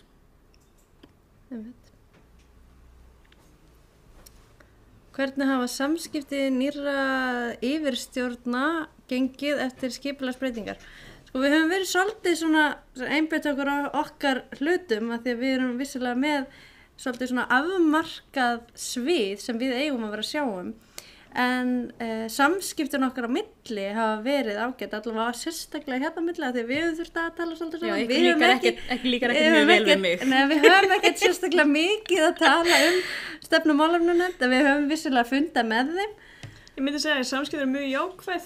Það ætti kannski vera meira að þeim. Ættum að hafa aðeins fleiri fundi. Eitt af mínum markmiðum eftir þessar kosningar okkar er bara að ákveða fyrirfram yfir stjórnarfundi hvenær við öll hittumst og ákveða það fyrirfram til að hafa þessar dagsetningar bara setta niður strax til að hittast oftar og tala betur saman. Mér fannst rosa góð hugmyndin hjá þér þegar þú settir þarna spjallið sem við gátum öll verið saman með. Já, það var rosalega gott. Það var mjög gott. Mér fannst mjög gott að fylgjast með því þegar ég var í fæðingarólofi.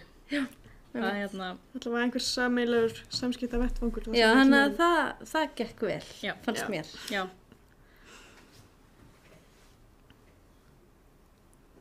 Hvernig sér stefnu og málefnunefnd fyrir sér starfið á venjulegu ári þegar það er ekki kosningar? Sko, þetta, ég er nýlega búin að mynda mér góða hugmynd, gott svar við þessu og það var eiginlega bara í dag eftir að ég hlustaði á hann Eirík fara með tillögunar Dóru Bjartar í morgun og það var þrusu góð tillaga, mér leist svo vel á hana. Ég hugsaði, tökum þetta upp bara orðrétt. Ég hefði alveg verið til í það, mér fannst þetta rosalega góð stefna, greinlega hellingsvinna búin að leggja í hana. Því ég líka, eins og við erum búin að reyna að hafa þetta, við stefna málefnunefndin eins og Pírataþingurum, þá var ég að stýra þinginu og lagði ekkert málefnulegt til á borðið. Við eigum ekki að vera að leiða málefnastarfið, heldur meira að aðstoða grasrótina við að móta stefnuna og málefnina. Svo einmitt hefur verið að reiki hvernig við ætlum að gera stefnunar, hvernig það hefur verið allur gangur á því sem hefur hentað vel, sérstaklega þegar við vorum unghreyfing, en núna er ég á þeirri skoðum að við þurfum að hafa þetta formfastara. Og mér fannst tillagan frá henni Dóru Björt í morgun eða í dag einstaklega góð og ég er mjög spennt fyrir að skoða það nánar og mæli heilshugar með að það verði gert. Þá höfum við efni á að kaupa skip, pírataskip. Ég veit ekki hvað við ættum að vera að gera við skip en það hafa borist ansi margar myndir núna í kosningabaráttunni þegar píratar eru að fara í hinn og þessi plás að skipa eigendur er að setja píratafánan á skipin sín sem ég veist frábært. Það væri ekki að eiga skip. Það væri þjóðarskútan eða pírataskútan einhver, ég veit ekki. Það væri leikt skip þess að fyrir að kaupa. Já. Mér finnst það ótrúlega góð hugmynd. Mér finnst það hrikaleg hugmynd, fólk ætti ekki að eiga skip. Til einkanota allavega. Er það umhverfisvænt? Nei. Jú, komum bara rafmagnsskip. Eða hjólabát. Ok, hjólabát. Það er erfitt að vera í stjórn í grasrótarstarfi, en er það ekki líka gaman? Nei, það er hundleiðilegt. Við skemmtum okkur aldrei, við hittumst aldrei til að spila, það er bara, þetta er leiðilegasta fólk sem ég þekki. Við höfum aldrei hist þess að spila. En það er ekki boðið henni þá. Það eru meira partí. En það er samt í alveg mjög gaman að vera í sjálfboðaliðastarfi. Mér finnst það rosalega skemmtilegt. Þið tvær hafi verið í mjög mörg ár. Ég er þó bara búin að vera í 4 eða eitthvað. Ég er ekki inn í einhverju trúnaðarstörfum, ég er bara búin að vera með. Einhverju stjórn. Já. Það er rosalega gaman og ég vil mæla með því að sem flesti bjóða sig fram. Það gæti vera framboðsfresturinn sé samt búinn. Ef svo er hugsað. En það eru sveitarstjórnarkosningar á næsta ári og það þarf sjálfboðaliða, það líka. Og það er nóg að vera, þannig að mér finnst það alveg mjög gaman, annars væri ég ekki hérna. Ég myndi segja, það er erfitt, en það er jafn gefandi og það er erfitt. Maður lærir svo mikið bara samskipti og skipulag og skýra verkferðla og hvernig á að halda partí. Þetta er svona eins og eiga hund. En hana Gamindru, þá kemur hún einhvern tímann á fund og við erum eitthvað að ræða íslenska pólitík og Davíð Oddsson er nefndur og Gamindru segir, hver er það? Og maðurinn mér segir, er hún eitthvað vitlaus eða og þá vissi hann sérst ekki að hún er bara ótrúlega færi að læra tungumál upp á eigin spýtur og er bara ekki íslensk. Þannig að það er ýmislegt skemmtilegt á svona píratafundum. Þannig að endilega verið með. og takk fyrir okkur kærlega. Takk kærlega fyrir.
Já, við þakkum kærlega fyrir þessa flottu kynningu. Næsti dagskrárliður er að fara yfir úrslit kosningana vegna innra starfsins. En þeirri kosningu var að ljúka og við semst ætlum að kynna það hverjir það voru sem að unnu þessar kosningar. Nú ef við byrjum á framkvæmdastjórn þá var þar eitt laust sæti sem kosið var og í það sæti fer Helgi Hrafn Gunnarsson og sko honum til hamingju. Nú í stefnu og málefnanefnd þá var kosið 2 sæti og það eru Svavar Helgason og Pétur Óli Þorvaldsson sem að fengu þar kosningu. Í fjármálaráð þá var það Stefán Örvar Sigmundsson og í úrskurðarnefnd voru það Kristrún Ýr Einarsdóttir, Kristján Gísli Stefánsson og Anný Marín Vestfjörð.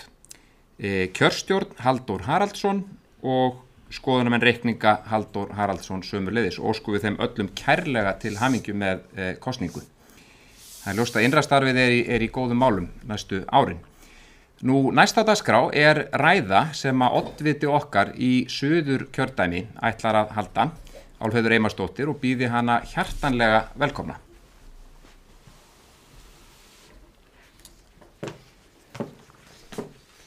Þakkaði fyrir Magnús. Gleðilega hátíð, kæru Píratar. Því aðalfundur Pírata er svo sannarlega hátíð.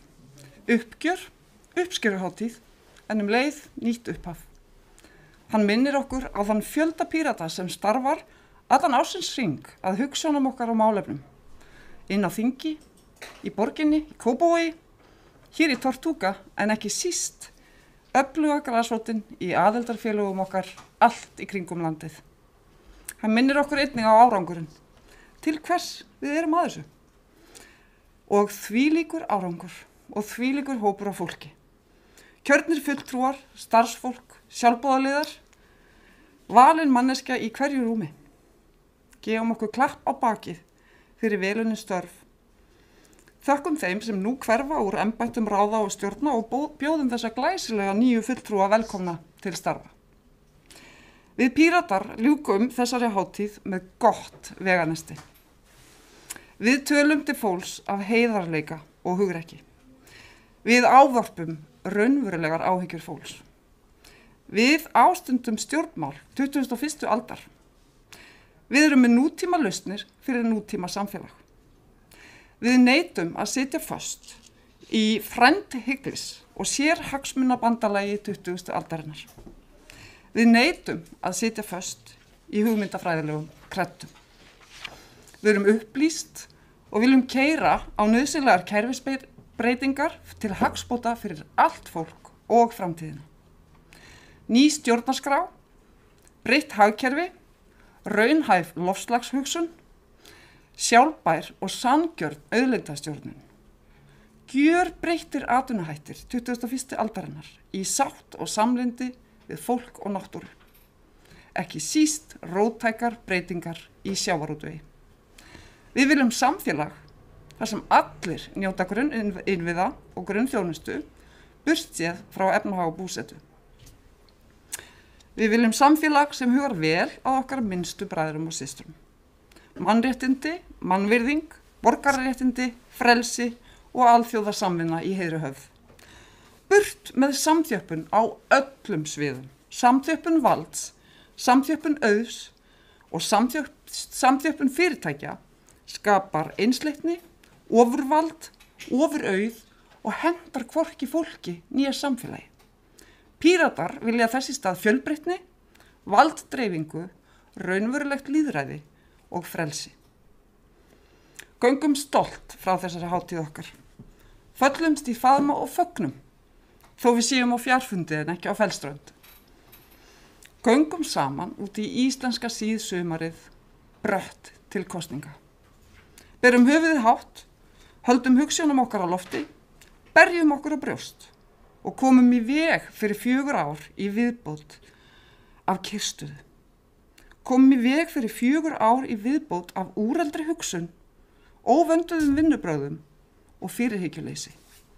Vinnum þessar kosningar af pólitíski hugrekki og heiðarleika.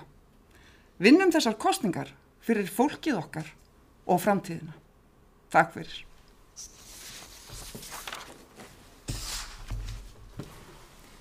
Við þökkum Álfheiði kærlega fyrir þessa ræðu sem hún flutti.